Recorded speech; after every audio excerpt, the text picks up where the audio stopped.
Good morning students, my name is Amit Jain, chartered accountant और इस batch के लिए आपका इनकम टैक्स फैकल्टी। आज जो फ्रेंड्स ये वीडियो आप देखने वाले हो ये मेरे लाइव बैच का रिकॉर्डिंग है। आपको फ्रेंड्स पता ही है लाइव क्लास में कभी कभी कुछ एक्स्ट्रा मसाला भी रिकॉर्ड हो जाता है, लेकिन टेंशन बिल्कुल मत लेना। मैंने वो सारा मसाला, वो सब अनवांटेड पार्ट क्लीन कर दिया है। अब आपको मिलेगा सिर्फ पूरा स्टडी कंटेंट, नो बकवास, ओनली टैक्स की बात। इस बैच का फ्रेंड्स पूरा स्टडी मटेरियल डाउनलोड का लिंक आपको वीडियो के डिस्क्रिप्शन में फ्री डाउनलोड लिंक से मिल जाएगा। सजेशन बस इतना ही है कि इस वीडियो के साथ साथ मटेरियल खोल के पढ़ोगे तो डबल फायदा होगा। फ्रेंड्स ये बैच फुल्ली अपडेटेड है और आपके एग्जाम के लिए मार्च 2026 तक एप्लीकेबल है।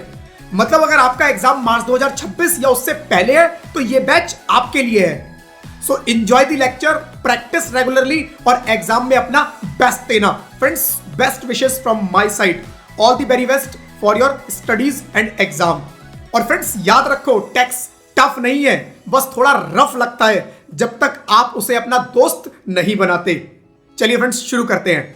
एक बार प्लीज कंफर्म करेंगे my voice is clear. Good morning Anoop, good morning. मेरे को एक बार प्लीज कंफर्म करेंगे अगर मेरी आवाज आप लोगों तक आ रही है तो प्लीज एक बार कंफर्म कर दीजिएगा। Good morning, good morning. एक बार प्लीज कंफर्म करेंगे। यस यस, कंफर्मेशन आ गई है, voice clear. Friends last chapter हम लोगों ने क्लोज किया था, फिनिश किया था, deductions from gross total income. Good morning Sudhir. Right, आज फ्रेंड्स नया चैप्टर शुरू करने वाले हैं जो कि एग्रीकल्चर इनकम रहेगा। राइट, तो एग्रीकल्चर इनकम को आज हम शुरू करेंगे।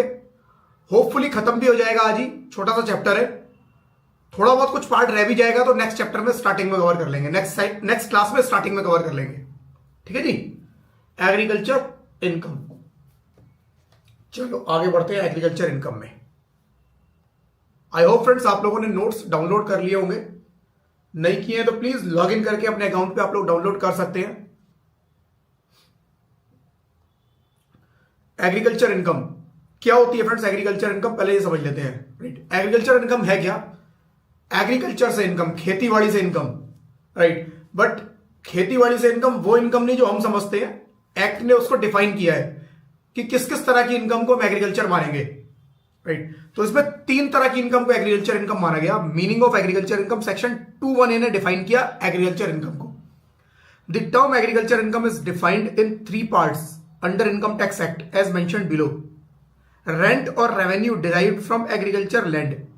एग्रीकल्चरल कोई लैंड है, उसको मैंने किराए पर चढ़ा दिया, उससे कुछ रेंटल आ रहा है मेरे पास, कैसे आता है अभी समझेंगे, वो एग्रीकल्चर में काउंट होगा।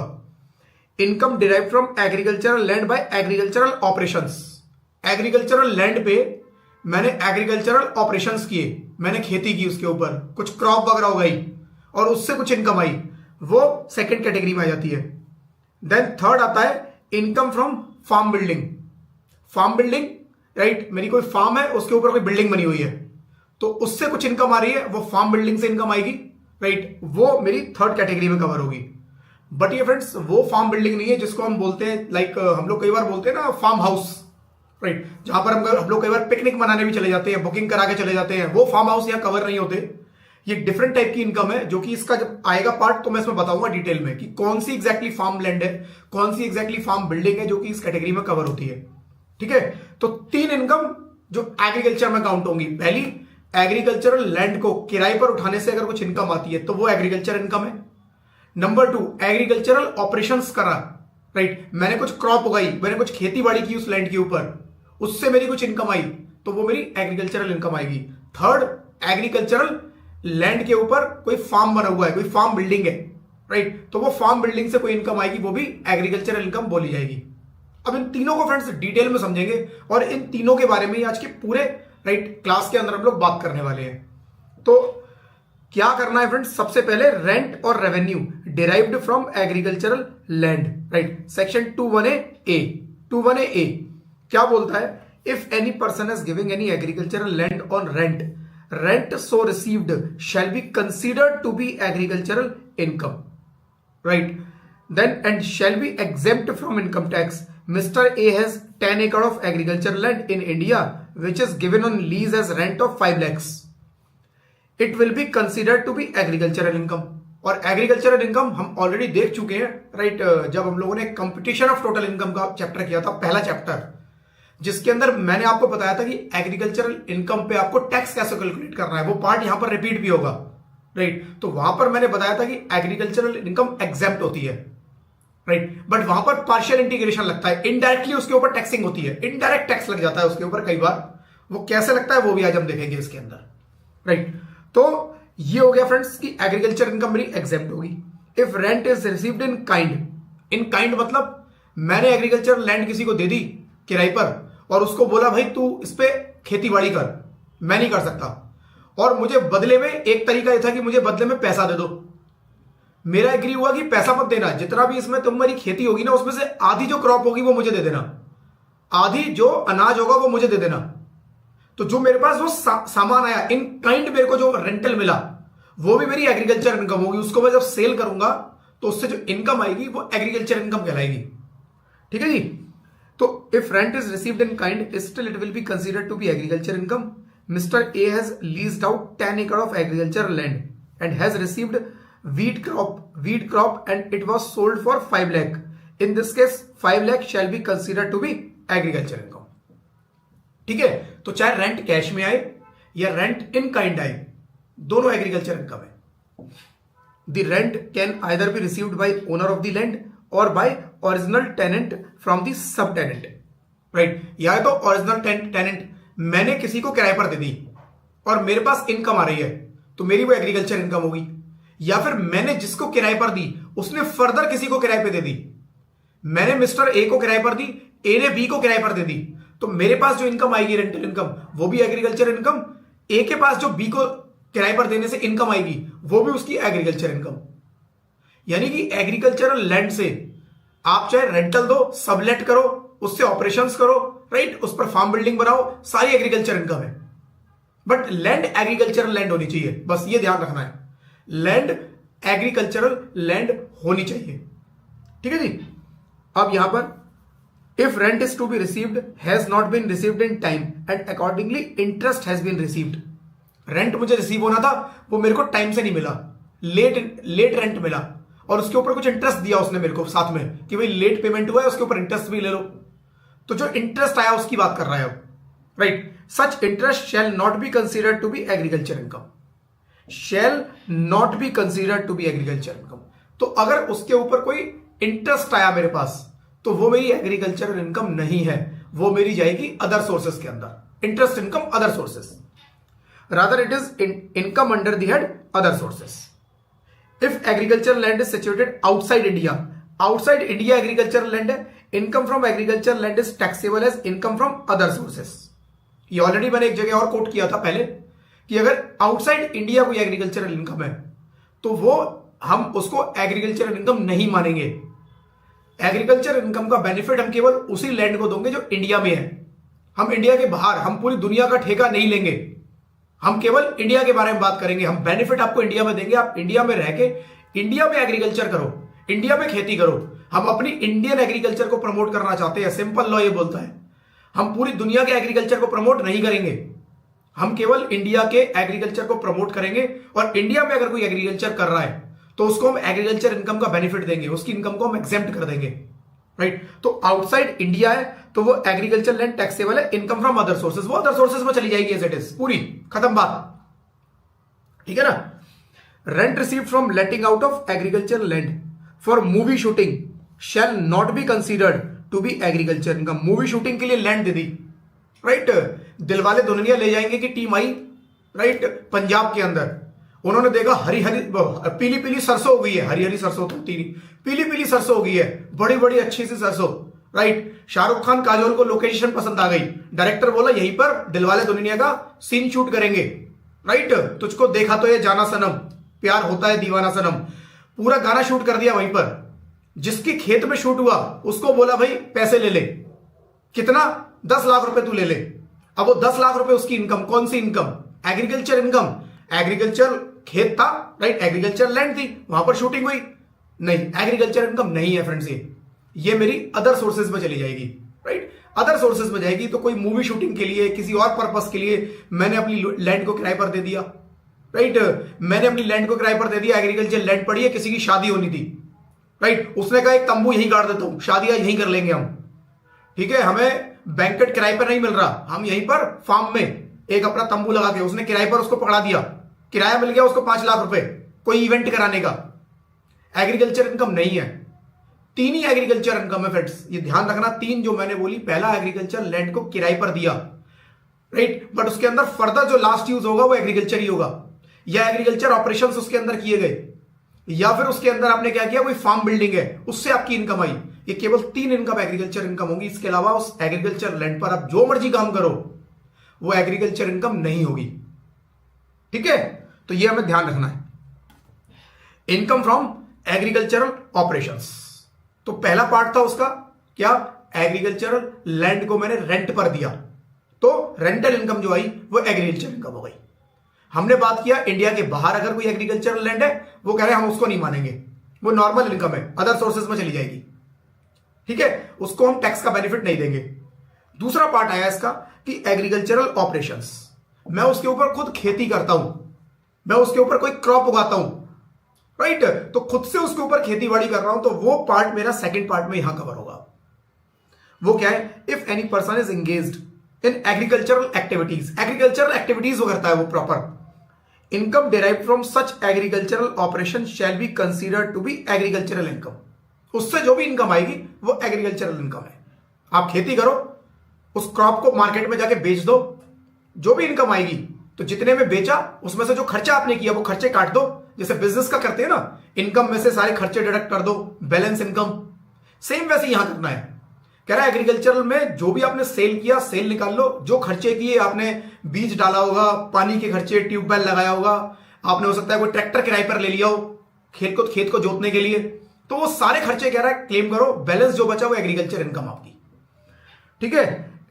If any company is doing agriculture it shall also be exempt, यानी वो ये कह रहा है इंडिविजुअल के केस में नहीं है, कोई कंपनी है, राइट, किसान टमाटो केचप, वो क्या करते हैं, वो लोग अपने उनके खेत हैं, अपने फार्म है, उन्होंने क्या किया, अपने फार्म में टमाटर उगाए, और वो टमाटर यूज कहां होगा, केचप बनाने के लिए, टॉप्स, अपने उसके खेत हैं, वो उसको यूज करता है टमाटर को, किस लिए, टमाटर उसको किस लिए यूज करेगा, वो अपने फैक्ट्री में यूज करेगा, किस लिए यूज करेगा, केचप बनाने के लिए, टमाटो केचप बनेगा वहां पर, तो उसका एक पोर्शन जो एग्रीकल्चर वाला है, जो खेती से इनकम है, उसकी कैलकुलेट करने का भी तरीका आएगा आगे ऐसे लोगों का, कि वो खेती भी करते हैं और उसको फर्दर यूज कर लेते हैं, तो वहां पर वो कहते हैं जो ये आपने उगाया, इससे जो अर्निंग आई, ये आपकी एग्रीकल्चर इनकम होगी।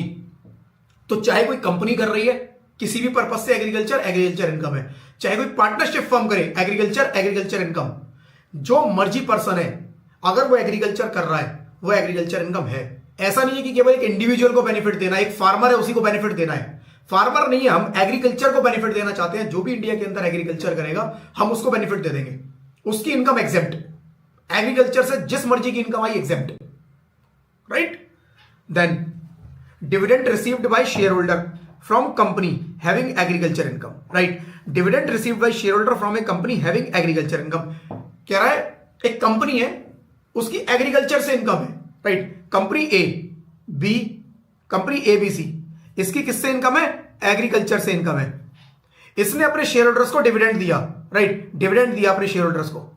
अब वो पूछ रहा है ये क्या ये डिविडेंड भी एग्रीकल्चर इनकम होगी, उसने कहा नहीं, ये डिविडेंड एग्रीकल्चर इनकम नहीं है, ये डिविडेंड आपकी अदर सोर्सेज से इनकम है, राइट, अदर सोर्सेज, ये इस कंपनी की एग्रीकल्चर इनकम होगी, केवल इस कंपनी ने जो अर्न किया उसको हम एग्रीकल्चर इनकम मान के एग्जेम्प्ट कर देंगे, लेकिन इस अर्निंग से अगर फर्दर कोई डिविडेंड डिस्ट्रीब्यूट किया गया तो हम उस डिविडेंड को एग्रीकल्चर इनकम नहीं मानेंगे, ये ध्यान रखना है।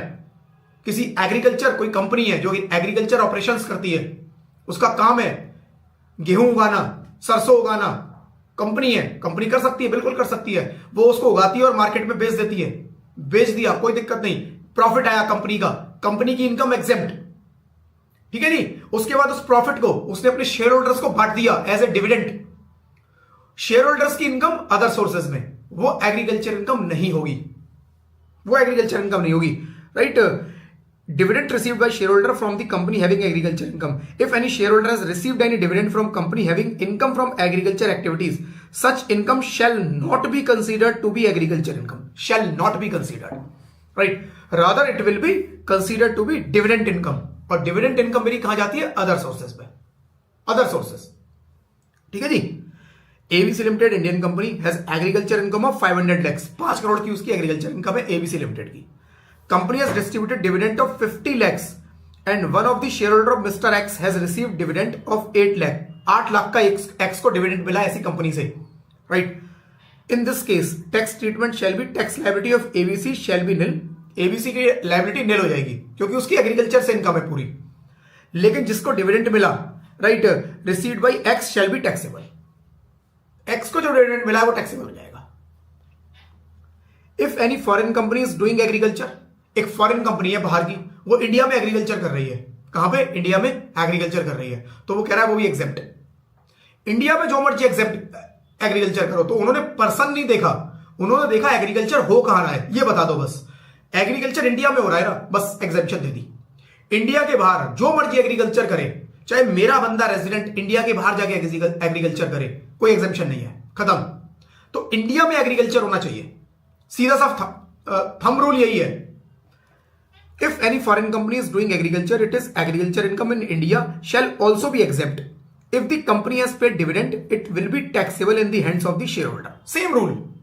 चाहे इंडियन कंपनी है चाहे फॉरेन कंपनी है, एग्रीकल्चर इंडिया में कर रही है, एग्जेप्ट. डिविडेंड डिस्ट्रीब्यूट कर रही है, टैक्सेबल. किसके हाथ में? शेयर होल्डर के हाथ में, टैक्सेबल होगा. मतलब कोई डिफरेंशिएट नहीं किया इन्होंने ना, चाहे डोमेस्टिक कंपनी चाहे फॉरेन कंपनी, दोनों का सेम ट्रीटमेंट. एक क्वेश्चन आता है एग्जांपल, वो भी देख लेते हैं. Alpha Limited, an Indian company, has agriculture income 350 lakhs and company has distributed dividend of 60 lakhs to the shareholders and one of the shareholder Mr. Rohan has received dividend of 7 lakhs. Compute the tax liability of company and tax liability of shareholder. कह रहा है tax liability company की, alpha limited की निल होगी. निल होगी क्योंकि उसकी agriculture income है, तो उसकी तो निल हो जाएगी, कोई टैक्स लायबिलिटी नहीं आएगी, खत्म. अब रोहन की बात करें, रोहन को डिविडेंड मिला कितने का? 7 लाख रुपए का.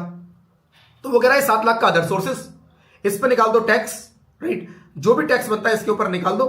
Tax gross total income, tax कितना निकलेगा जी? 20,000 रुपए. 87A की रिबेट मिल जाएगी 25,000 रुपए तक. 7 लाख तक की इनकम पे 25,000 तक की रिबेट, तो 20,000 की रिबेट ले लो और टैक्स लायबिलिटी उसकी भी निल हो गई. बट ये कंपटीशन आपको बना के दिखानी पड़ेगी ऐसे ही कि टैक्स बनता है लेकिन उसको रिबेट मिल गई और उसकी टैक्स लायबिलिटी खत्म हो गई. तो इनकम एग्जेम्प्ट नहीं है, वो तो रिबेट का बेनिफिट मिल गया उसको, राइट? इसीलिए उसकी टैक्स लायबिलिटी नहीं हुई. बट इनकम एग्जेम्प्ट नहीं है, income is taxable, it is taxable income, right? Presume example, it is foreign company. Foreign company है, एग्जैक्टली सेम ट्रीटमेंट, इनकम उसकी निल होगी और सेम रोहन के हाथ में सेम टैक्सेबिलिटी. 7 लाख की इनकम पे 20,000 का टैक्स, ठीक है जी? वो आगे अलग अलग scenario. Presume it is Indian company and income from business not from agriculture. कह रहा है अगर मान लो ये इनकम, जो भी इनकम आई, कितनी देखो जी, 350 लाख की, 3 करोड़ 50 लाख की इनकम है. वो कह रहा है मान लो ये एग्रीकल्चर इनकम नहीं होती तो क्या होता? एग्रीकल्चर इनकम नहीं होती तो भाई इनकम जो अल्फा लिमिटेड है इसकी 3.5 करोड़ की इनकम पे टैक्स लगता 30% का सीधा, राइट? 3.5 करोड़ की इनकम पे 30% का टैक्स लगा दो, सरचार्ज ऐड कर दो, एचईसी ऐड कर दो, टैक्स लायबिलिटी निकाल दो. सेम जैसे हम लोगों ने कंपटीशन ऑफ टैक्सेबल इनकम में किया था, राइट? फ्लैट 30% का टैक्स, फ्लैट 30% का टैक्स, राइट? और टैक्स लायबिलिटी शेयर होल्डर की टैक्स लायबिलिटी बिल्कुल वैसे ही निकलनी है, अदर सोर्सेज में जाएगा, पूरा का पूरा अदर सोर्सेज में चला जाएगा, कोई डिफरेंस नहीं है, ठीक है? अगर फॉरेन कंपनी है और बिजनेस इनकम अगर इसकी एग्रीकल्चर से नहीं है, बिजनेस इनकम है एग्रीकल्चर इनकम नहीं है, तब भी सेम ऐसे ही होगा, बस फॉरेन कंपनी का रेट चेंज हो जाएगा, right? Same calculation foreign company के लिए, बस रेट का डिफरेंस आएगा, सेम कैलकुलेशन. और शेयर होल्डर के लिए भी सेम कैलकुलेशन, 7 लाख पे 20,000 की इनकम, कोई डिफरेंस नहीं है. तो अलग अलग तरह से ये एग्जांपल अलग अलग सिनेरियो में आपको दिखाया हुआ था. तो मोटा मोटा कहने का मतलब क्या है, एग्रीकल्चर ऑपरेशंस अगर किया आपने कहां पर? इंडिया में, तो वो एग्जेम्प्ट है. कौन कर रहा है ये नहीं देखना, कौन कर रहा है ये नहीं देखना, कहां पर हो रहा है ये देखना है. इंडिया में हो रहा है, एग्जेम्प्ट कर दो.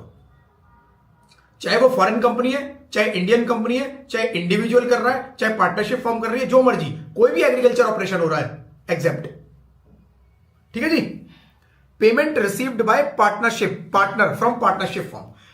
पार्टनरशिप फॉर्म से कुछ मेरे को पेमेंट मिला है, राइट। तो सिनेरियो बता देता हूं पहले क्या है। एक फॉर्म है XYZ पार्टनरशिप फॉर्म, इसके पार्टनर है X, एक इसके 3 पार्टनर हैं X, Y और Z। इसमें एक पार्टनर है X, इसको कुछ पैसा मिला है इस फॉर्म से, इसको कुछ पैसा मिला है इस फॉर्म से। उस सिनेरियो के बारे में हम लोग बात कर रहे हैं। और इस फर्म की इनकम जो है वो एग्रीकल्चर इनकम से आती है, प्योर एग्रीकल्चर इनकम आती है। XYZ पार्टनरशिप फर्म एग्रीकल्चर करती है, इनकम आती है और उस इनकम में से कुछ पैसा इनको बांट देती है वो। इस सिनेरियो की हम लोग बात करने वाले हैं कि क्या होगा ऐसे पैसे का। तो payment received bye partner from A partnership firm. If any partnership firm has agriculture income it will be exempt from income tax. Already हम लोग देख चुके कि फर्म की कोई भी इनकम एग्रीकल्चर से आएगी, एग्जेम्प्ट है, खत्म बात। अब उसने उस पैसे को पार्टनर्स को बांट दिया, अलग अलग तरह से बांटा, अलग अलग नाम से बांटा, तो क्या होगा देखो जी। If partnership firm has paid any salary और इंटरेस्ट, उसने सैलरी बांटी या इंटरेस्ट बांट दिया, कोई सैलरी या फिर इंटरेस्ट बांट दिया, राइट। पार्टनर्स को बोला जी तुम सैलरी ले लो, 50,000 की तुम्हारी सैलरी, 50,000 की तुम्हारी सैलरी, 25,000 की तुम्हारी सैलरी, वो सैलरी ले लो। या फिर इनको बोला कि भाई आपने फॉर्म में कुछ कैपिटल लगाई थी, उस पर इंटरेस्ट ले लो, ठीक है। इसको 10,000 रुपए का इंटरेस्ट बांट दिया, इसको 25,000 रुपए का, इसको 35,000 रुपए का इंटरेस्ट, जितना भी उन्होंने कैपिटल लगाया उसके हिसाब से परसेंटेज वाइज डिवाइड कर दिया, ठीक है। बात हो रही है सैलरी की, बात हो रही है इस इंटरेस्ट की, कि सैलरी या इंटरेस्ट फर्म ने एग्रीकल्चर इनकम आई वहां से पे किया, किसको, अपने पार्टनर्स को, क्या दिया, सैलरी दिया, इनकम इंटरेस्ट दिया, पे किया है, तो उसके बारे में क्या करेंगे बता रहा है जी। If partnership firm paid any salary और interest to the partners it will be considered to be agricultural income to the partners as decided in RM Chidambaram Pillai versus CIT Supreme Court. तो RM Chidambaram Pillai versus CIT Supreme Court तक ये case पहुंचा था, जहां पर supreme court ने decision दिया था कि भाई ऐसी इनकम अगर पार्टनर को कोई इंटरेस्ट मिलता है या पार्टनर को कोई सैलरी मिलती है तो वो एग्रीकल्चर इनकम मानी जाएगी। इसका बेसिस एक ये हो सकता है फ्रेंड्स, क्योंकि पार्टनर्स को नॉर्मल, मान लो पार्टनरशिप फर्म की कोई नॉर्मल इनकम है, एग्रीकल्चर इनकम नहीं है, नॉर्मल इनकम है, राइट। तो नॉर्मल इनकम है और उनके पास मान लो इसी सिनेरियो के अंदर उनको सैलरी मिली, इंटरेस्ट मिला। XYZ पार्टनरशिप की नॉर्मल इनकम है, एग्रीकल्चर से नहीं है, मान लो एग्रीकल्चर से नहीं है, नॉर्मल है। तो जो सैलरी और इंटरेस्ट है ये इन पार्टनर्स की सैलरी या इंटरेस्ट नहीं मानते थे, बिजनेस इनकम मानते हैं, बिजनेस इनकम मानते हैं, सैलरी नहीं मानते। ना ये सैलरी मानेंगे ना ये इंटरेस्ट मानेंगे, ये सारा का सारा उनकी बिजनेस इनकम। X की बिजनेस इनकम 60K, Y की बिजनेस इनकम 75K, Z की बिजनेस इनकम 25 और 35 60K, ये इनकी बिजनेस इनकम होगी, राइट। ये बिजनेस इनकम होगी इनकी। यानी कि कुल मिलाकर ट्रीटमेंट कैसे हुआ, जो फर्म की इनकम वही बिजनेस इनकम इनकी, जो फर्म की इनकम है वही पार्टनर्स की इनकम। फर्म की जिस नाम से इनकम जाएगी, फर्म की बिजनेस इनकम, फर्म ने कुछ डिस्ट्रीब्यूट किया आगे एज ए इंटरेस्ट या सैलरी, वो उनकी भी बिजनेस इनकम बन गई। तो यही बेस लेके बोला गया जी कि पार्टनर्स की जब फर्म की एग्रीकल्चर इनकम है तो सैलरी और उनको आगे दोगे तो वो भी एग्रीकल्चर इनकम ही, एग्जेम्प्ट, सिंपल, राइट। तो यहां पर बोला गया जी सैलरी और इंटरेस्ट अगर फर्म ने अपने पार्टनर्स को डिस्ट्रीब्यूट कर दिया, राइट, पार्टनर्स को डिस्ट्रीब्यूट कर दिया, और फर्म की इनकम कहां से है, एग्रीकल्चर से है, तो पार्टनर्स की इनकम भी वो एग्रीकल्चर इनकम मानी जाएगी। सेम थ्योरी ली गई, सेम वो लॉजिक उठा लिया गया, right. If any payment has been received any share out of profit, right, profit of the partnership firm it will be exempt under section 10(2)(a). वो कह रहा है 3 तरीके हैं, मैं बता देता हूं एक बार। पार्टनरशिप फर्म है, राइट, एक फर्म है, उसके 3 पार्टनर हैं, राइट, A, B और C, 3 पार्टनर। फर्म की इनकम आती है, इनकम कहीं से भी आए, वो इनकम को कितनी तरह से, कितने नाम से अपने पार्टनर्स को बांट सकती है। वो कहेगी ये मैं इंटरेस्ट पे कर रहा हूं, क्या पे कर रहा हूं, मैं इंटरेस्ट पे कर रहा हूं,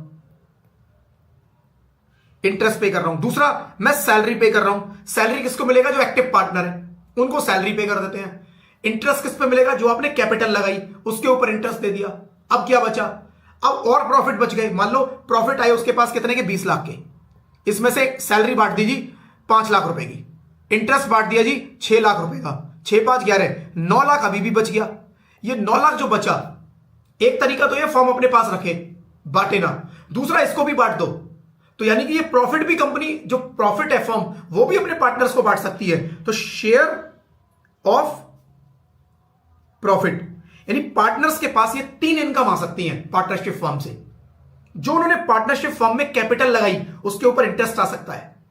वो लोग फॉर्म में काम करते हैं, जितना टाइम देते हैं उस टाइम के हिसाब से उनकी सैलरी डिसाइड कर दी गई। तीनों पार्टनर ने एग्री कर लिया कि भाई चलो ये बंदा ज्यादा टाइम लगाता है, इसको ज्यादा सैलरी कर दो, तो उनको सैलरी मिल सकती है। और क्या मिल सकता है? बाकी उन्होंने मान लो पैसा लगाया है, जिस रेशियो में लगाया, मान लो इसका रेशियो है 25% का, इसका रेशियो है 25% का, इसका है 50% का, 100% इस तरह से बटेगा।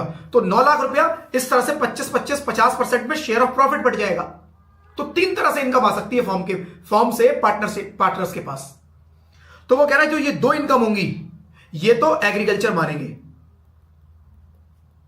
राइट, ये एग्रीकल्चर इनकम मान लेंगे, और ये क्या हो जाएगी? एग्जेम्प्ट, ये एग्जेम्प्ट हो जाएगी।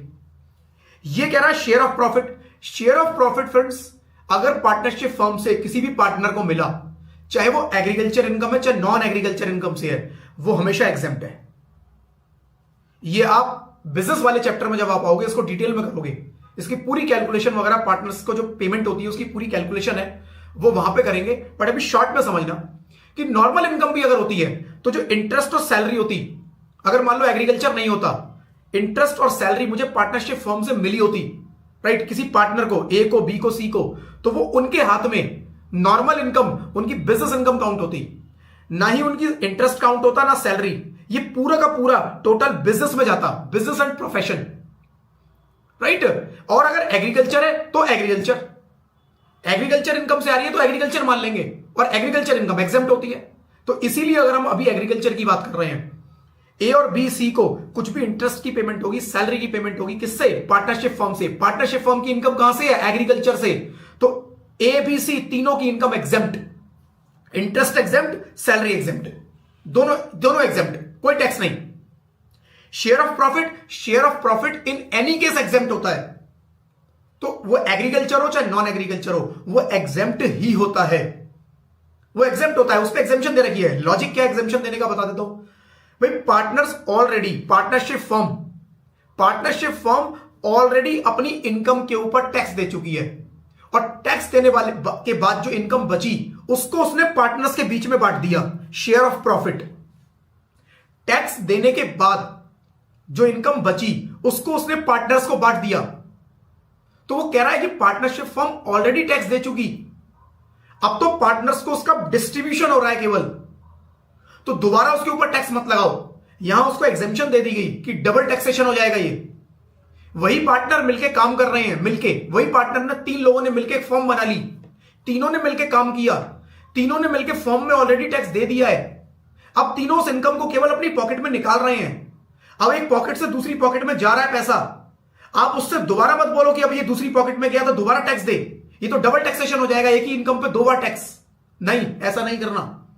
ये एग्जेम्पशन दे दी गई कि पार्टनरशिप फॉर्म से पार्टनर्स को कुछ भी इनकम आएगी, that is exempt from income tax. Either it is agriculture income और it is any other income, कोई भी इनकम हो, एग्जेम्प्ट है, खत्म। लेकिन share of profit only, share of profit, interest आया, सैलरी आई, टैक्सेबल हो जाएगी कहां? बिजनेस में, बिजनेस प्रोफेशन में।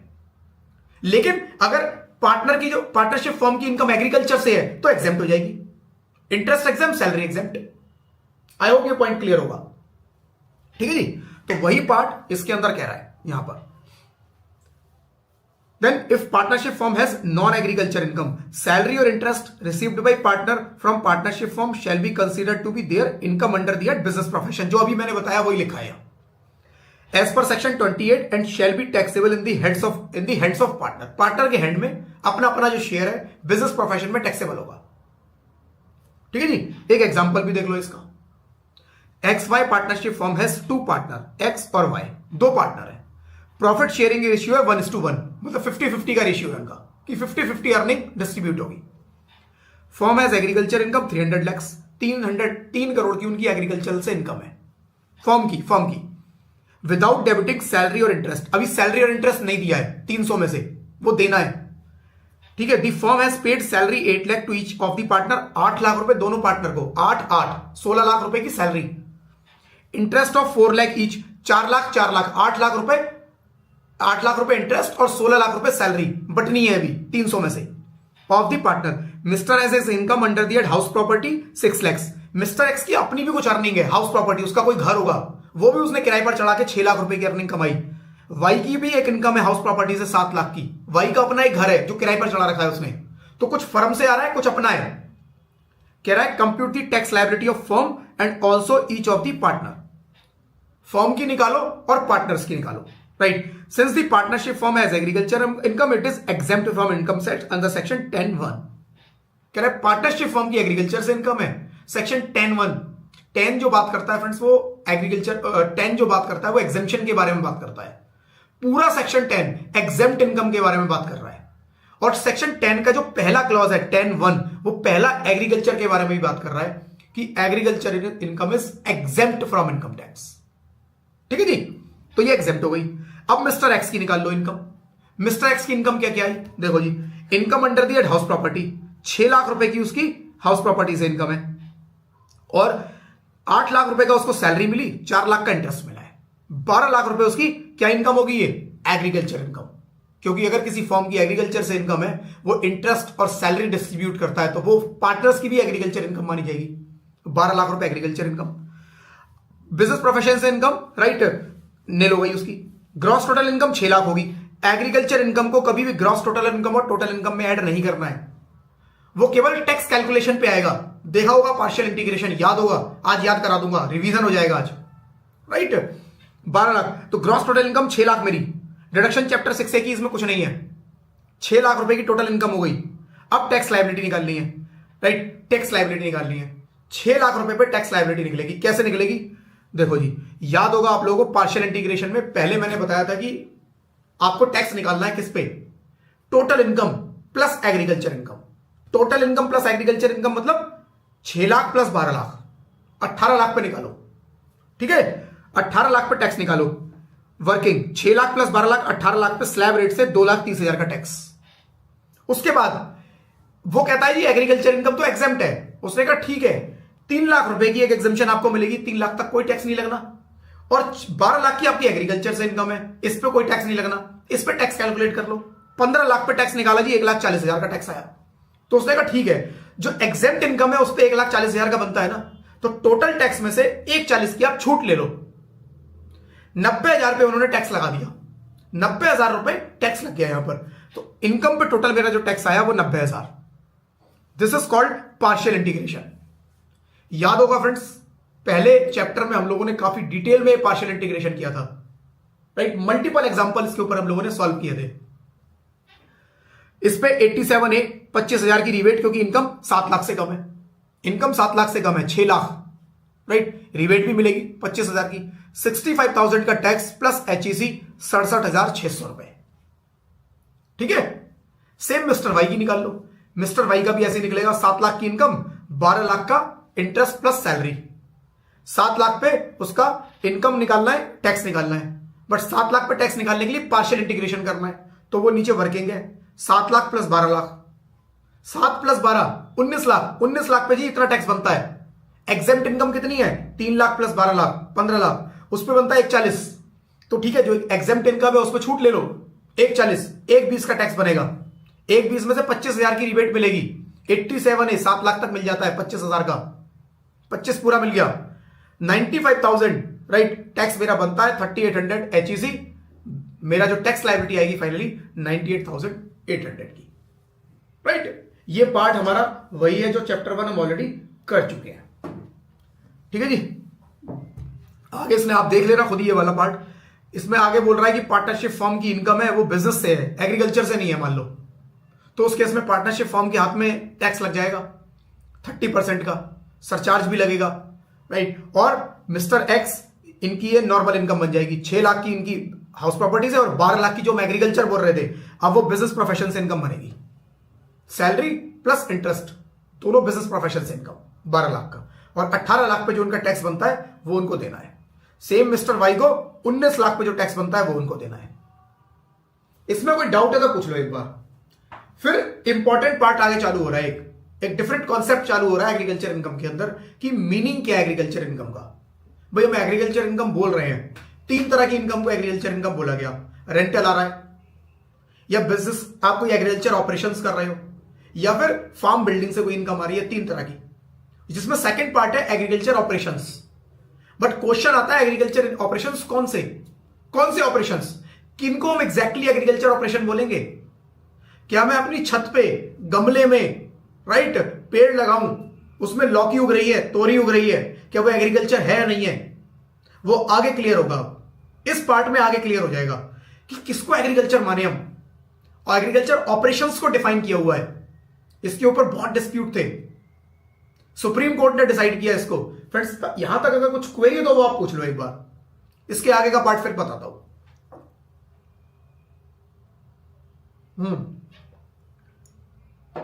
कोई क्वेरी नहीं है, चलो जी। अब क्या है मीनिंग ऑफ एग्रीकल्चर? यहां एग्रीकल्चर ऑपरेशंस को डिफाइन किया गया। The term agriculture has not been defined in income tax act. Income tax act ने एग्रीकल्चर को डिफाइन ही नहीं किया। उसने बोला जी बस एग्रीकल्चर इनकम को एग्जेम्प्ट कर देंगे। कौन सी एग्रीकल्चर इनकम?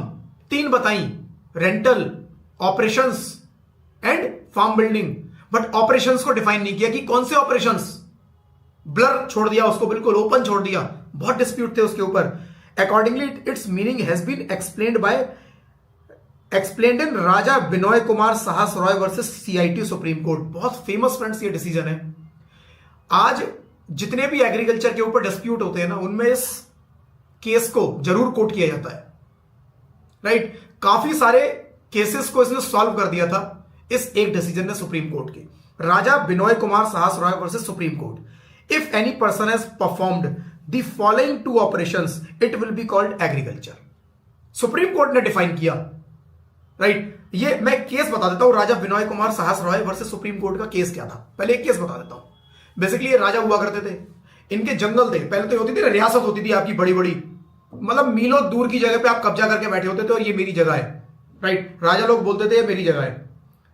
अब यहां पर क्या एक क्वेरी आई है, मैं अभी क्वेरी पढ़ लूंगा, पहले मैं कंप्लीट कर दूंगा, राइट। तो अब वहां पर क्या होते थे, वो उन्होंने क्या किया, जंगल पे कोई कब्जा कर रखा है। अब जंगल में पेड़ उग रहे हैं, जंगल में पेड़। अब जंगल में कोई खेतीबाड़ी थोड़ी ना करता है। जंगल में क्या होता है, अपने आप पेड़ उग जाते हैं, अपने आप बारिश होती है, अपने आप ही उगते हैं वो। जंगल में कोई जाके उन पेड़ों को उगाता नहीं है। राजा ने क्या किया, उन पेड़ों से कुछ अर्निंग आई। वो कहते हैं जी ये पेड़ों से जो कटिंग से अर्निंग आई है वो मेरी क्या है, एग्रीकल्चर इनकम है। ये डिस्प्यूट पहुंचा सुप्रीम कोर्ट तक, कि जी ये एग्रीकल्चर इनकम है या नहीं है। तो वहां पर सुप्रीम कोर्ट ने मना कर दिया कि ये एग्रीकल्चर इनकम नहीं है। क्यों नहीं है? सुप्रीम कोर्ट ने यहां पर 2 की पॉइंट दिए, 2 की पॉइंट बताए इस राजा Binoy Kumar Sahas Roy versus supreme court. इसमें 2 की पॉइंट बताए। उन्होंने बोला अगर ये 2 की पॉइंट आपको मिल जाए तो ये एग्रीकल्चर एक्टिविटीज है, एग्रीकल्चर से इनकम है, अदरवाइज नहीं है। 2 की पॉइंट, वो 2 की पॉइंट क्या है फ्रेंड्स, वो समझ लेना बस ध्यान से। बेसिक ऑपरेशंस होने चाहिए नंबर 1, फिर सब्सीक्वेंट ऑपरेशंस होने चाहिए नंबर 2। अब ये क्या है, बेसिक ऑपरेशन, सब्सीक्वेंट ऑपरेशंस। कोई भी खेती करने के लिए, वो कहते हैं कोई भी एग्रीकल्चर इनकम आने के लिए ये 2 चीजें का होना जरूरी है। Basic operations, in order to constitute agriculture there must be basic operations like plowing of land, sowing of seeds, planting of similar kind of operations on land। आप खेती करोगे तो आप उसकी जुताई करोगे। जुताई कैसे होती है, आपने देखा होगा पुरानी फिल्मों में बैल से करते थे, बैल पे खेत लगा के करते थे। वो कई जगह आज भी होती है जहां पे रिसोर्सेज नहीं है उनके पास, जिनके पास पैसा है वो ट्रैक्टर ले आते हैं, या फिर लोग ट्रैक्टर किराए पर लेकर ट्रैक्टर से जुताई करते हैं, फिर उसके अंदर बीज डालेंगे। तो वो कह रहे हैं ये बेसिक ऑपरेशंस है। ये होना चाहिए कि आपने उस खेत की जुताई की थी, हाँ की थी, आपने उसमें बीज डाले थे, हाँ डाले थे बीज। अगर नहीं किया था तो फिर ये एग्रीकल्चर नहीं है, ये एग्रीकल्चर नहीं है। अगर आपने नहीं किया, अपने आप हो गया जी, बीज अपने आप गिरे, अपने आप पेड़ उग गए, आपने कुछ नहीं किया, नो एग्रीकल्चर। क्या आपने किया ये काम? हाँ मैंने किया ये काम। उसके बाद सब्सिक्वेंट ऑपरेशंस, आपने बीज डाल दिया, अब उसके बाद के कुछ ऑपरेशंस, जैसे कि after carrying out basic operations there must be subsequent operations like weeding, digging the soil around the growth, watering of the plant, regular intervals, using pesticides, insecticides to protect the crop, and it will also include right pruning, cutting, harvesting, etc. क्या कह रहा है? पहले तो basic operations आपने किए, basic operations में आपने खेत की जुताई की, बीज डाले, राइट। उसके बाद सब्सिक्वेंट ऑपरेशंस, सब्सिक्वेंट ऑपरेशंस में क्या होता है, टाइम टू टाइम उसको हल्के हल्के हल्के हल्के खोदते हैं, थोड़ा थोड़ा सॉफ्ट बनाने के लिए, पानी डाला जाता है, राइट। उसके अंदर एक्स्ट्रा घास हो जाती है जो खेती को खराब करती है, उस घास को हटाना होता है। आपने कभी फार्म में जाकर देखना, उनसे पूरा प्रोसेस समझना, वो ये सारे काम करते हैं। उस गंदी घास को, खराब घास को हटा के फेंक देंगे वहां से, जिससे कि प्रॉपर क्रॉप उगे, क्रॉप को प्रॉपर स्पेस मिले। वहां पर पानी डाला जाएगा, वहां पर खाद डाली जाएगी, पेस्टिसाइड्स, इंसेक्टिसाइड्स, खाद डाली जाती है, जिससे कि वहां कीड़े वीड़े ना लगे, क्रॉप खराब ना हो। तो आपने क्या ये सारे ऑपरेशंस किए, बेसिक ऑपरेशंस और सब्सिक्वेंट ऑपरेशंस। बेसिक ऑपरेशंस बीज डालने तक, सब्सिक्वेंट ऑपरेशंस उसके बाद खेती को सपोर्ट करने के लिए जो ऑपरेशंस किए जाते हैं। अगर आपने ये दोनों किए तब तो वो क्या है, तब वो एग्रीकल्चर इनकम है। राजा बिनोय कुमार साहस रॉय के केस में वो हारा, क्यों हारा? क्योंकि वो जंगल था, अपने आप उग गया। वो कह रहे हैं आपने ना बेसिक ऑपरेशंस किए ना सब्सिक्वेंट ऑपरेशंस किए, वो तो अपने आप उग गया, वो इस डेफिनेशन में कवर ही नहीं होता। तो ये डेफिनेशन सुप्रीम कोर्ट ने दी थी कि अगर कोई भी ऑपरेशन इनमें दोनों में कवर हो जाता है तब तो उसको एग्रीकल्चर मानना है, अदरवाइज इसको एग्रीकल्चर नहीं मानना। फ्रेंड्स, बहुत पुराना केस है ये, बहुत पुराना केस है। आज भी ये यूज होता है, आज भी ये कोट किया जाता है। और सुप्रीम कोर्ट के किसी केस को अगर पसंद नहीं करती गवर्नमेंट तो गवर्नमेंट उसको बदल देती है। आज तक इसके अगेंस्ट कुछ नहीं किया गवर्नमेंट ने, क्योंकि गवर्नमेंट को भी लगा कि भाई ये बिल्कुल ठीक बोला है, सुप्रीम कोर्ट ने हमारा काम आसान कर दिया। जो चीज हमने एक्ट में डिफाइन नहीं की वो सुप्रीम कोर्ट ने डिफाइन कर दी। अब जब भी कुछ डिसाइड होगा वो इस केस के बेसिस पर डिसाइड होगा कि ये एग्रीकल्चर है या नहीं है, वो ये केस बताता है, राइट। तो इंपॉर्टेंट जजमेंट है। प्योरिंग मींस ट्रिम करना, वही ट्रिमिंग वगैरह सब उसकी जब उग जाता है तो थोड़ी उसकी ट्रिमिंग भी की जाती है कई बार पौधों की, राइट। वो सारे सब्सिक्वेंट ऑपरेशंस में आ जाते हैं, right. Cutting dead overgrown branches, stems specially encourage growth. उसकी ग्रोथ को बढ़ाने के लिए कई बार ब्रांचेस को थोड़ा थोड़ा ऊपर से काटा जाता है। खराब पत्ते होती है, खराब टहनियां होती हैं, उनको काट देते हैं, हटा देते हैं। तो वो सारा कुछ बेसिक सब्सिक्वेंट ऑपरेशंस में काउंट हो जाता है कि बाद के ऑपरेशंस होते हैं, राइट। तो ये इसके अंदर if there are basic and subsequent operations it will be considered to be agriculture income even if what is produced is not food grain। आपने अगर ये दो ऑपरेशन किए तो जो भी होगा वो एग्रीकल्चर है, चाहे जो होगा वो खाने के काम आता है या नहीं आता। वो कह रहा है इससे मतलब नहीं है कि वो खाने के काम आता है नहीं आता, जरूरी नहीं है आप फूड उगा रहे हो, आप कुछ और भी उगा सकते हो। कुछ और क्या अभी बताया है, आप कुछ और भी उगाओ तब भी चलेगा। इंपॉर्टेंट ये है कि आपने ये दो काम किए थे, बेसिक और सब्सिक्वेंट ऑपरेशन, बस ये इंपॉर्टेंट है। क्या उगा, क्या क्रॉप थी, वो इंपॉर्टेंट नहीं है। जैसे if person is growing betel, coffee, tea, spices, ये तो खाने पीने के काम आते हैं। Through basic and subsequent operations it will be agriculture income. If person is growing commercial crops like cotton, flax, jute, indigo, ये खाने के काम तो नहीं आते, कमर्शियल क्रॉप है, राइट, इंडस्ट्री में यूज होते हैं। तो इसके अंदर through basic and subsequent operations it will be considered to be agriculture income. इसको कह रहा है एग्रीकल्चर इनकम मानेंगे, खाने के काम नहीं आता, लेकिन सब्सिक्वेंट और बेसिक ऑपरेशन करके इसको उगाया गया तो ये agriculture income. If a person is growing tree like sal, sagwan etcetera for obtaining timber it will be considered to be agriculture income provided there are basic and subsequent operations. जंगल में अपने आप उग गए नहीं माना जाएगा, आपने उगाए बेसिक और सब्सिक्वेंट ऑपरेशंस करके माना जाएगा, एग्रीकल्चर इनकम होगी, राइट। एक query I, I have small clarification regarding the capital gain changes in. मैं कैपिटल गेन के ऊपर बाद में देखता हूं, लास्ट में ले लूंगा, अभी ये इस चैप्टर से रिलेटेड नहीं है, मैं लास्ट में ले लूंगा।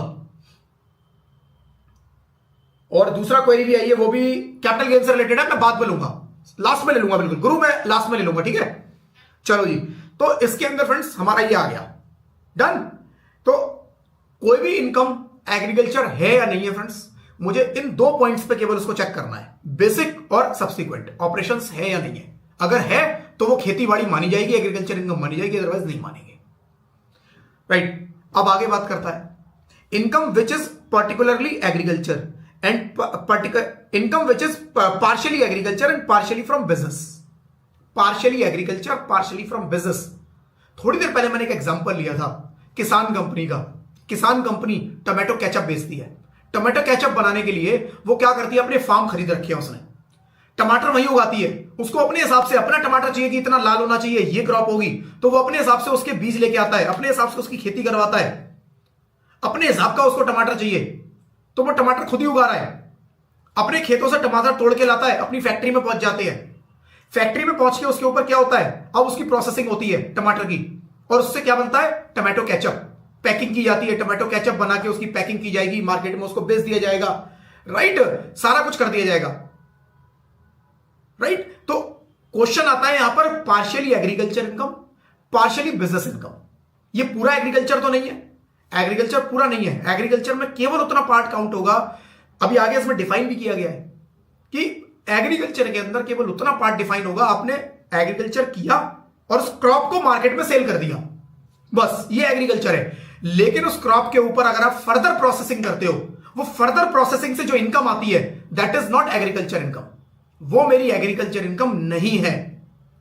मेरी एग्रीकल्चर इनकम कौन सी है, मेरी एग्रीकल्चर इनकम है जो क्रॉप उगी उसको मार्केट में बेच दो, बस खत्म बात, वहां तक की इनकम एग्रीकल्चर इनकम है। फर्दर प्रोसेसिंग से अगर कुछ इनकम आती है तो वो एग्रीकल्चर इनकम नहीं होगी। अभी आगे इसमें डिफाइन किया हुआ है पूरा ही, राइट, कॉन्सेप्ट मैंने बता दिया। If any person is engaged in growing and as well as manufacturing activity, किसान कंपनी ग्रो भी कर रही है, मैन्युफैक्चर भी कर रही है, टमाटर उगाती भी है और उसके बाद टमाटर से क्या बनाती है, tomato ketchup, right. In such cases it will be presumed that he has transferred his agricultural produce to his industrial undertaking at the market price, and expense on agricultural shall be deducted from such amount, and balance shall be agriculture income. While computing income of business, such market price is allowed to be deducted as cost of raw material. इस point को समझ लो, इस point को समझ लो। किसान company का example ले लेते हैं, राइट, किसान कंपनी का एग्जांपल ले लेते हैं, राइट। किसान कंपनी है, टोमेटो उगाती है, इसके फार्म है अपने, यहां पर ये टोमेटो उगाती है, ये टोमेटो उग रहे हैं जी, टोमेटो उगे और इसको, इसकी ये फैक्ट्री है, राइट, ये फैक्ट्री है, यहां पर ये शिफ्ट कर देती है, राइट। तो पॉइंट आता है कि इसने टमाटर उगाए, अब टमाटर उगाने के लिए इसका खर्चा आया सपोज 10 लाख रुपए का, 10 लाख रुपए का टमाटर उगाने का खर्चा आया, राइट। उसके बाद टमाटर उगाने के बाद, राइट, टमाटर गुरु आप लास्ट में एक बार टाइप कर लेना, मेरे को थोड़ा डिस्टर्बेंस हो रहा है बीच में, बार बार मैं आपका कमेंट पढ़ रहा हूं, तो अगर इस टॉपिक से रिलेटेड है तो प्लीज आप लिखना, अदरवाइज अभी मत लिखना, आप लास्ट में मैं पूछूं बोलूंगा, आप टाइप करके कहीं पर लिख लो, कॉपी पेस्ट कर देना बाद में, क्योंकि मैं बार बार आपके कमेंट को पढ़ रहा हूं और मेरा ध्यान बार बार उसके ऊपर जाता है, तो सबको डिस्टर्बेंस हो रहा है फिर इससे, ठीक है। मैं लास्ट में क्वेरी आंसर कर दूंगा, ऑल्दो इस टॉपिक से रिलेटेड नहीं है, मैं लास्ट में आंसर कर दूंगा, लेकिन राइट। तो 10 लाख का आ गया, कितना खर्चा आया जी टमाटर उगाने का, 10 लाख रुपए का, 10 लाख रुपए का किसान कंपनी का टमाटर उगाने का खर्चा आया। इसने इस 10 लाख रुपए के टमाटर बेच दिए जी, कहां पर भेजे, अपनी फैक्ट्री में भेज दिए, काटे और भेज दिए। फैक्ट्री ने क्या किया, वो उसके ऊपर केचप बनाया और उसके ऊपर कुछ और खर्चे किए, प्रोसेसिंग की, पैकिंग मटेरियल लगाया, सारा कुछ पैक किया, मार्केटिंग की और बेच दिया। 50 लाख रुपए का ये टमाटर केचप, टमाटो केचप बिक गया, टमाटो केचप 50 लाख का बिक गया। क्वेश्चन यहां पर आता है, क्वेश्चन यहां पर आता है कि कितनी इनकम, राइट, कितनी इनकम मेरी टैक्सेबल होगी एग्रीकल्चर में और कितनी इनकम टैक्सेबल होगी मेरे बिजनेस में, राइट, कितनी इनकम, एक लाइन बीच में ड्रॉ कर लेता हूं। मान लो इस एग्जांपल को थोड़ा सा बनाते हैं, ये 10 लाख का जो खर्चा आया इस क्रॉप को उगाने में, इस टमाटर को उगाने में, इस 10 लाख के खर्चा जो आया, अगर मैं इसको फैक्ट्री में ट्रांसफर नहीं करता, मार्केट में बेचता, तो कितने का बिकता? मैंने कहा जी 15 लाख का बिकता, मार्केट में 15 लाख का बिकता, ठीक है जी, 15 लाख का बिकता। तो उन्होंने कहा सिंपल है, फिर आपकी जो एग्रीकल्चर इनकम है वो एग्रीकल्चर इनकम है 15 माइनस 10। इस क्रॉप को जो आपने ट्रांसफर की फैक्ट्री के अंदर, उसकी मार्केट प्राइस निकाल लो, मार्केट प्राइस में से खर्चे माइनस कर दो, 15 माइनस 10, कह रही है 5 लाख रुपए की आपकी जो इनकम है ये एग्रीकल्चर इनकम हो गई, ये आपकी एग्रीकल्चर इनकम हो गई कि जी 15 लाख में आप मार्केट में बेचते, 15 लाख में मार्केट में ना बेच के आपने अपनी फैक्ट्री में ट्रांसफर कर दिया, कोई दिक्कत नहीं है, फैक्ट्री में ट्रांसफर कर दिया, मार्केट प्राइस तो अवेलेबल है, उस मार्केट प्राइस में से आप माइनस कर दो किसको, 10 लाख को। ये आपकी एग्रीकल्चर इनकम हो गई कि अगर आप नहीं ट्रांसफर करते, मार्केट में बेच देते इसको, तो आपकी एग्रीकल्चर इनकम यही आती, ठीक है। अब मान लो इसी फैक्ट्री ने इसको खरीदा होता, तो कितने में खरीदा होता? 15 लाख का, क्योंकि मार्केट प्राइस 15 लाख है। तो वो कह रहा है इस फैक्ट्री वाले की ये कॉस्ट मान लो, कॉस्ट कितने की है, 15 लाख रुपए की। ये 15 लाख की फैक्ट्री की कॉस्ट। अब मान लो इसने 15 लाख रुपए में तो ये क्रॉप खरीदी होती और साथ में इसके ऊपर 10 लाख और लगाई, 10 लाख इसने इसके ऊपर और लगाई प्रोसेसिंग करने के, पैकिंग के, मार्केटिंग के, तो फैक्ट्री के टोटल खर्चे कितने हो गए, 25 लाख के। कि 15 में तो ये क्रॉप इसने खरीदी होती, 10 लाख इसने और इसके अंदर लगाया होता, प्रोसेसिंग का चार्ज, पैकिंग का चार्ज, मार्केटिंग का चार्ज, सैलरी दी होगी लेबर की 10 लाख, 50 लाख में बेच दिया तो 25 लाख को इसमें से माइनस करके ये 25 लाख जो बचे ये इसकी बिजनेस से इनकम आ जाएगी। तो यानी कि इस किसान कंपनी की एग्रीकल्चर इनकम होगी 5 लाख की, 25 लाख रुपए की बिजनेस से income, total income 30 lakh, total खर्चे 20 लाख, 10 लाख एग्रीकल्चर पे और 10 लाख फैक्ट्री के अंदर खर्चे। राइट, बाइफर्केशन समझ में आ रहा होगा। इस किसान कंपनी की मैं एक और एग्जांपल ले लेता हूं, डिफरेंट तरीके से देख लेते हैं। एक कंपनी है क्या करती है, कोई रबड़ उगाती है, या एक कंपनी है क्या करती है, कुछ और प्रोडक्ट उगाती है, कोई भी प्रोडक्ट उगाती है, कुछ भी प्रोडक्ट पकड़ लो। राइट, वो कंपनी क्या करती है, उस कंपनी का ये एक बागान है, खेत है, यहां पर उगाती है, उगाए, इसको उगाने में उसके 8 लाख रुपए के खर्चे हो जाते हैं, 8 लाख के खर्चे हो जाते हैं। वो इस क्रॉप को अगर मार्केट में लेके जाए तो 20 लाख का बेच सकती है। उसने मार्केट में 20 का नहीं बेचा, उसकी फैक्ट्री थी अपनी खुद की फैक्ट्री, अपनी फैक्ट्री में एक क्रॉप ट्रांसफर कर दी। उसने कहा मैं इस पे और काम करूंगा, मैं इसको कुछ बना के बेचूंगा, क्या बनाऊंगा, उसको कुछ बनाऊंगा, उसको फिर पैक करूंगा अच्छे से, शानदार तरीके से, और बढ़िया महंगे में बेचूंगा। तो इस क्रॉप को उसने यहां ट्रांसफर कर दिया और इसको बेच दिया जी 1 करोड़, 1 करोड़ में सेल कर दिया। यानी 8 लाख का माल 1 करोड़ में बिक गया। बट ऐसे नहीं बिका, 8 लाख के माल को अगर वो मार्केट में बेचता एज इट इज तो 20 लाख में बिकता। तो एग्रीकल्चर इनकम 20 माइनस 8 12 लाख, ये 12 लाख की एग्रीकल्चर, ये 12 लाख की एग्रीकल्चर इनकम। मार्केट प्राइस निकाल लो, मार्केट प्राइस में से कॉस्ट को माइनस कर दो, जो एग्रीकल्चर में खर्चा आया माइनस कर दो। राइट, एज इट इज हो गया जी 12। अब ये 20 लाख रुपए क्या था, ये 20 लाख रुपए में मार्केट से इसको ट्रांसफर कर दिया, मार्केट में ना बेच के यहां ट्रांसफर कर दिया। तो बिजनेस की जो कॉस्ट होगी, कॉस्ट ऑफ परचेज, वो हो जाएगी कितनी, 20 लाख। कि इस बिजनेस ने 20 लाख में एक तरह से खरीद लिया, क्योंकि यहां 20 लाख का सेल प्राइस मान चुकी ना, 20 लाख का मान के 12 लाख की इनकम निकाल दी।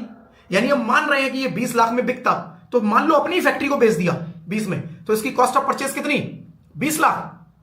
अब इसने इसके ऊपर फर्दर प्रोसेसिंग की, पैकिंग की, मार्केटिंग किया, लेबर को पैसे दिए, राइट, पूरा सेटअप किया, सब कुछ लगाया, कितना खर्चा हो गया जी, इसके अदर एक्सपेंसेस आ गए जी इसके 50 लाख के।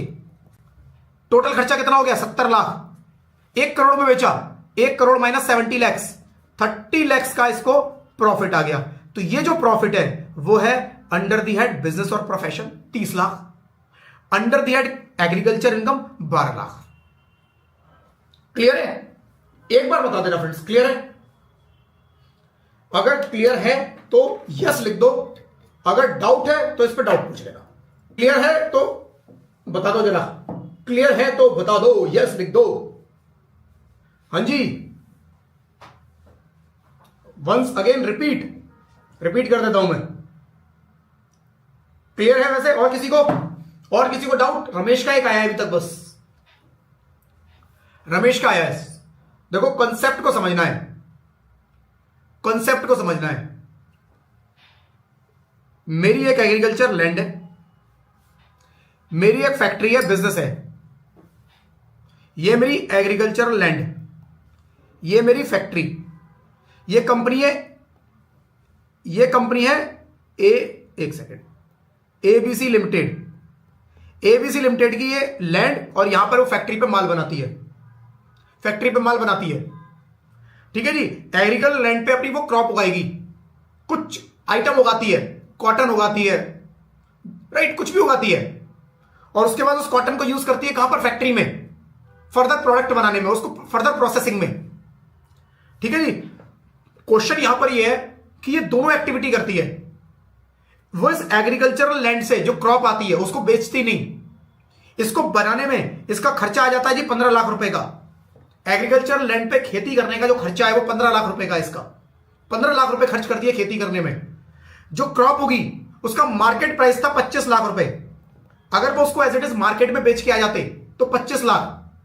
आप ये मान के चलो यहां पर इसकी एग्रीकल्चर एक्टिविटीज एक सेपरेट कोई और कर रहा है, फैक्ट्री किसी और की है, मान लो राइट। इसने इस 25 लाख की जो मार्केट वैल्यू क्रॉप है इसको फैक्ट्री में भेज दिया, बेचा नहीं मार्केट में, फैक्ट्री में भेज दिया अपनी।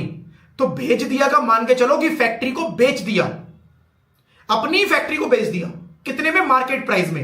एक्चुअल ट्रांजेक्शन तो हुआ ही नहीं, कोई एक्चुअल ट्रांजेक्शन थोड़ी ना हुआ।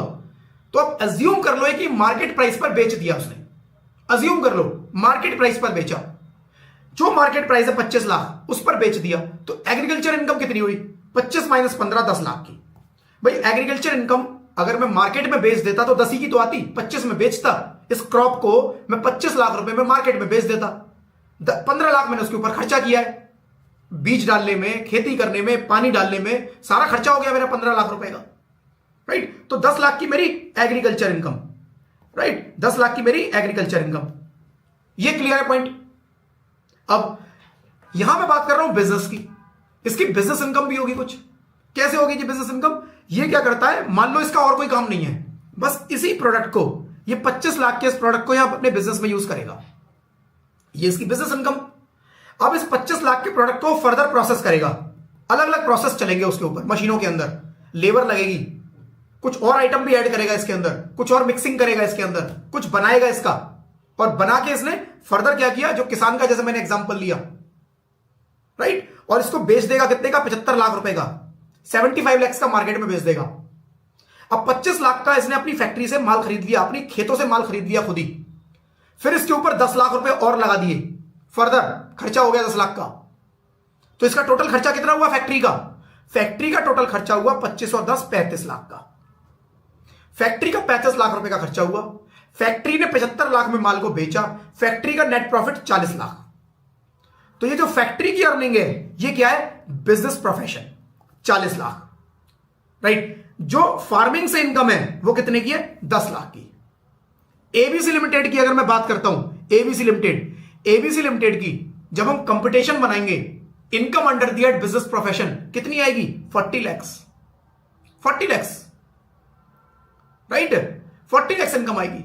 एबीसी लिमिटेड की एग्रीकल्चर इनकम कितनी आएगी? 10 लैक्स। बस ये इसको अलग कैसे करना है वो तरीका बताया, ठीक है जी, क्लियर? चलो जी, तो इसको पढ़ लेते हैं एक बार। एक एग्जांपल भी दिया हुआ है, देखो, mister X is engaged in growing of sugar cane, वो गन्ने उगाता है, and also has a sugar factory, चीनी की फैक्ट्री भी है उसकी, शुगर केन चीनी की फैक्ट्री में यूज हो जाएगा उसी की। He has incurred expense of 4 lakhs in connection with growing sugar cane, sugar crop उगाने में 4 लाख रुपए का उसने खर्चा किया। Entire sugar cane crop was transfer to industrial unit when the market price of sugar cane was 12 lakh. Sugar cane का जो market price था वो 12 लाख रुपए था, उसने उस शुगर केन को अपनी फैक्ट्री में ट्रांसफर कर दिया। इन this case agriculture income of mister x shall be 8 lakh. भाई 12 लाख में ट्रांसफर किया, 4 लाख उगाने में आया था, तो 8 लाख की उसकी एग्रीकल्चर इनकम हो जाएगी, right. While computing income of sugar factory 12 lakh shall be debited to the profit and loss account as cost of raw material. जब हम शुगर फैक्ट्री की इनकम निकालेंगे बिजनेस की, तो वह 12 लाख रुपए उसकी खर्चा माना जाएगा, कॉस्ट ऑफ रॉ मटेरियल, ठीक है जी। तो ये मैंने एग्जैक्टली जो एक्सप्लेन किया था वही लिखा हुआ है यहां पर। एक एग्जांपल दिया हुआ है फ्रेंड्स, वो आप लोग देख लेना। वो एग्जांपल बिल्कुल वही है जो मैंने अभी तक करवाया है, एग्जैक्टली वो है, आप देख लेना इसको एक बार, राइट। मैं देख लेता हूं उसमें कुछ नया अगर है तो मैं करवा देता हूं। सेम वही है फ्रेंड्स, आप देख लेना इसको एक बार, राइट। जो मैंने अभी पेपर पे करवाया था सेम वही है। अब इनकम इन केस ऑफ, वही बात हो रही है यहां पे भी, वही पॉइंट है आप जो कवर करने वाले हो। थोड़ी देर हम वही डिस्कस करेंगे कि मिक्स इनकम आती है, कुछ बिजनेस कुछ एग्रीकल्चर, कुछ बिजनेस कुछ एग्रीकल्चर, कितना बिजनेस कितना एग्रीकल्चर। तो उन्होंने बोला जी मार्केट प्राइस के हिसाब से निकाल लो, जो भी हमने समझा। लेकिन 3 आइटम उन्होंने बताए कि आप अगर क्या उगाते हो, रबर उगाते हो, आप कॉफी उगाते हो, या आप टी उगाते हो, रबर कॉफी टी, तो उन्होंने परसेंटेज बता दिया कि रबर और कॉफी और टी में कितना परसेंट एग्रीकल्चर होगा, कितना परसेंट बिजनेस होगा। यहां पर उन्होंने परसेंटेज बता दिया। बाकी सब जगह क्या कह रहा है? बाकी जगह कह रहा है आप निकाल लो, मार्केट प्राइस के हिसाब से निकाल लो कि भाई कितना खर्चा आया, मार्केट प्राइस क्या था, वो आपकी इनकम हो जाएगी एग्रीकल्चर इनकम। लेकिन 3 आइटम में फ्रेंड्स उन्होंने ऐसा बोला कि हम परसेंटेज बताएंगे आपको कहां? Rubber. Income in case of growing and manufacturing of rubber. अगर आप रबर उगाते हो, रूल 7 ये बता रहा है, if any person is engaged in growing and manufacturing of rubber, income shall be computed combined for agriculture as well as business. कह रहा है टोटल निकालो, अलग अलग मत निकालना, यहां पर पूरा निकालो, कितना खर्चा हुआ, कितने का बेचा, सब निकाल दो। और उसके बाद कह रहा है जो भी इनकम आए ना, 30% of such income will be business income and 65% balance जो होगा वो एग्रीकल्चर इनकम। सिंपल वो कह रहा है, राइट। मैन्युफैक्चरिंग ऑफ 100 यहां पर एग्जांपल भी दे रहा है, if income from growing plus manufacturing is 100 lakhs, income from business shall be 35, agriculture shall be 65।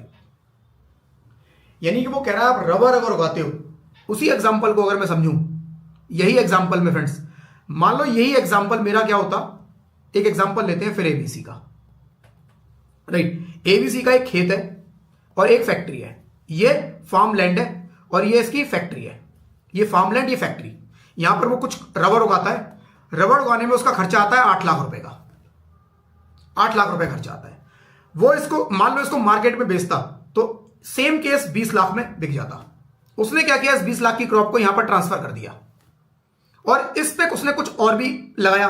कितना लगाया जी उसने? 15 लाख रुपए इस पे और लगाया कुछ, राइट। इस 15 लाख रुपए को लगाने के बाद उसने इसको क्या किया, इसको 50 लाख में बेच दिया। तो इनकम, मान लो ये रबर नहीं होता तो इनकम कितनी आती, इसकी इनकम आती 15 प्लस 20 35, 50 में से 35 माइनस करो, 15 लाख की इसकी इनकम आ जाती, राइट। तो यहां पर उसकी इनकम आती 12 लाख की, 20 माइनस 8 12 लाख, यहां पर उसकी इनकम आती 15 लाख की। Business income 15 lakh, agriculture income 12 lakh. लेकिन अगर ये रबड़ है, रबड़ के केस में उन्होंने बोला कि आप अलग अलग मत करो, आप टोटल देखो। एग्रीकल्चर करने में कितना खर्चा आया जी? 8 लाख का। इसको फर्दर प्रोसेस करने में कितना खर्चा आया जी? 15 लाख का। टोटल खर्चा कितना आया जी? 23 lakhs का। टोटल इनकम कितनी आई जी? मैंने 50 लाख का बेच दिया। टोटल इनकम कितने की आई? 50 माइनस 23, 27 लाख की मेरी टोटल इनकम आई। तो वो कह रहा है कुछ मत करो, इस 27 लाख को 2 पार्ट में डिवाइड कर दो, 35%, 65%। It is business income, it is agriculture income. बस कह रहा है कुछ अलग अलग नहीं निकालना, नहीं। जो ये कॉन्सेप्ट आपने सीखा ये रबड़ पे नहीं लगाना, रबड़ पे ये कॉन्सेप्ट नहीं लगेगा। रबड़ पे कह रहा है आप टोटल निकाल दो। एग्रीकल्चर में 8 लाख का खर्चा, फर्दर प्रोसेसिंग में 15 लाख का खर्चा, टोटल खर्चा 23 लाख, बेचा कितने का? 50 लाख। 50 माइनस 23, 27 लाख की आपकी इनकम। 27 में से 35 बिजनेस, 65 रॉड। अलग अलग करने की जरूरत नहीं है, क्योंकि गवर्नमेंट को पता है यहां पर परसेंटेज वाइज इतना ही आता है, मोटा मोटा उन्होंने निकाल लिया कि रबड़ मैन्युफैक्चरिंग के अंदर इतना ही होता है। अगर आप रबड़ उगा भी रहे हो और मैन्युफैक्चरिंग भी कर रहे हो साथ में उसकी, तो इतना ही होता है, उन्होंने निकाल लिया है।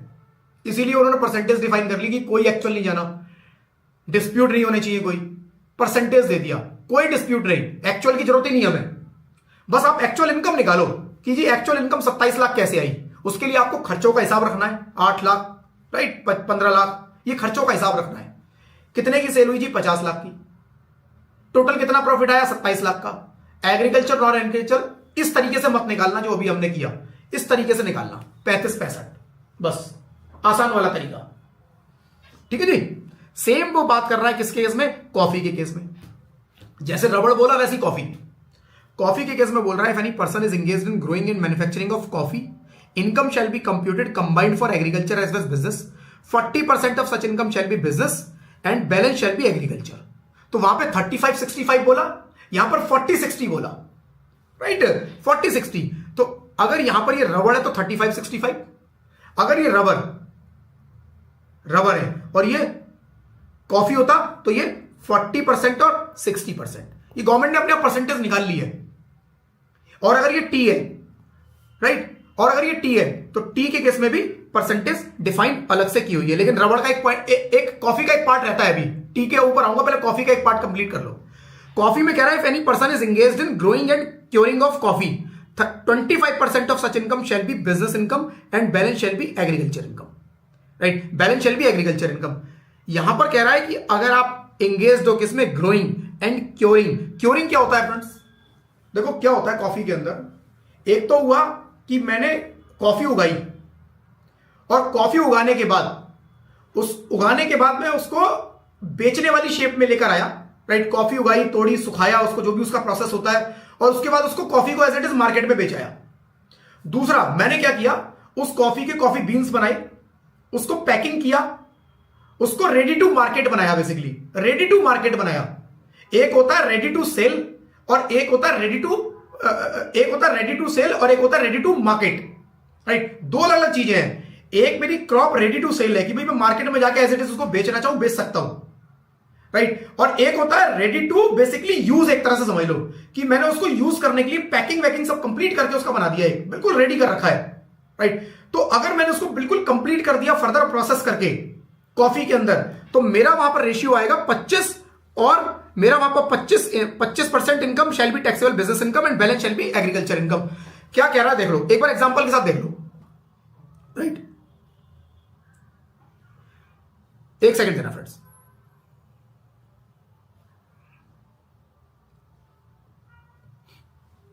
दो चीजें हैं कॉफी के अंदर, कॉफी में दो चीजें हैं। कॉफी के अंदर बंदा क्या करता है, एक वो क्या करता है, कॉफी उगाता है, राइट, कॉफी उगाता है और उस कॉफी को उगा के उसको मार्केट में बेच देता है, मार्केट में बेचता है। कॉफी उगाई उसने, एज इट इज उसको मार्केट में बेच दिया, तो वो कह रहा है 25% यहां पर मानेंगे और यहां पर 75% मानेंगे। लेकिन आप उसको क्या करते हो, रेडी टू मार्केट बनाते हो।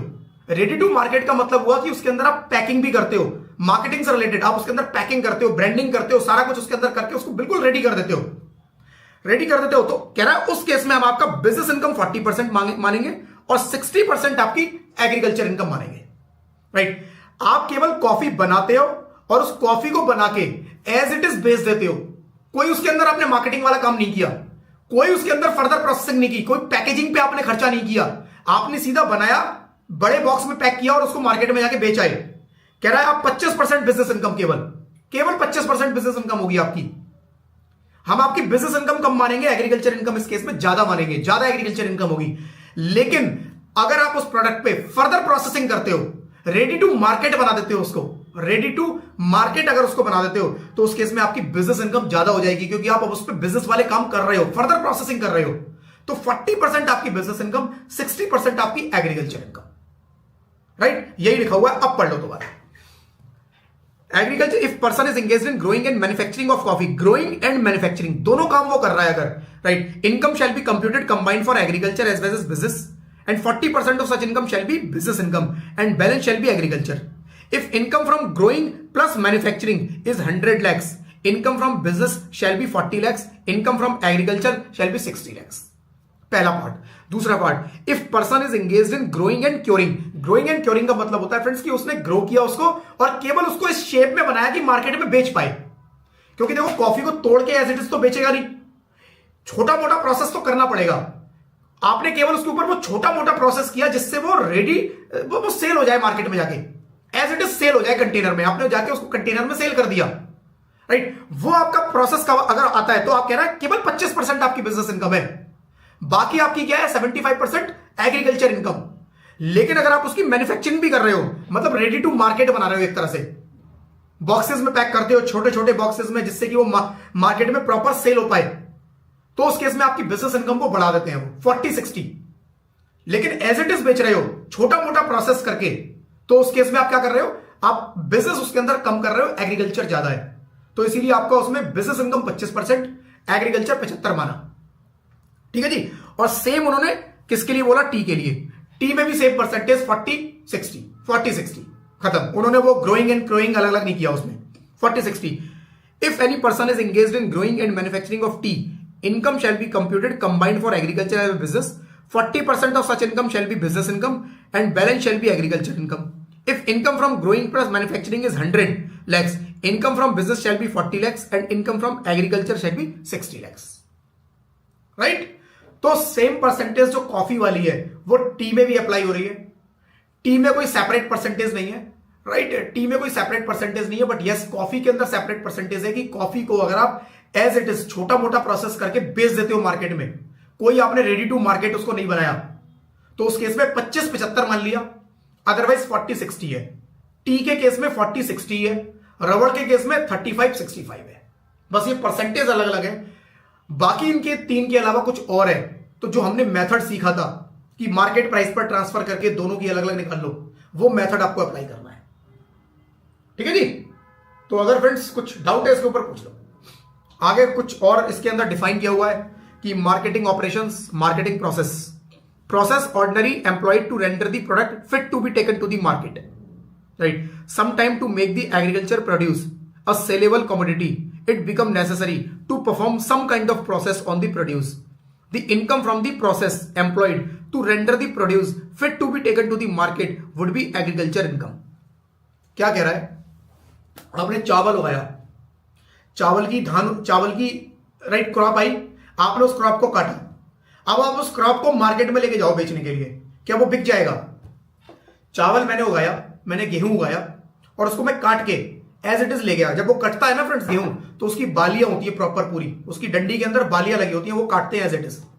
अब मैं उसको अगर मार्केट में उठा के ले जाऊं, बिकेगा ही नहीं, कोई छुएगा ही नहीं, हाथ भी नहीं लगाएगा उसको। तो वो कह रहा है उस प्रोडक्ट को आपने मार्केट में ले जाने तक, मार्केट में बिक जाए, कुछ प्रोसेस किया ऐसा कि वो मार्केट में एटलीस्ट बिक जाए उस शेप में, उस शेप तक आप उसको लेकर आए, राइट। उस पर भी कुछ खर्चा किया है, वो सब एग्रीकल्चर का पार्ट होगा। सिंपल ये है, सब एग्रीकल्चर का पार्ट। आपने फर्दर ऐसा कोई प्रोसेस नहीं किया हो जो फालतू का हो। जैसे मैं एक एग्जांपल लेता हूं, राइट।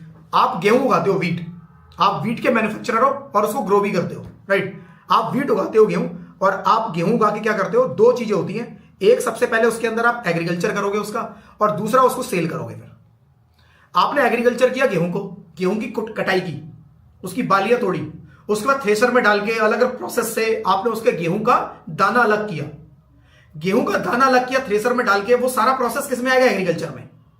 और उसको आपने बोरे में भरा और ले जाके मंडी में बेचा, वो सब एग्रीकल्चर है। अभी तक कुछ भी इसके अंदर एक्स्ट्रा एक्टिविटी नहीं गई।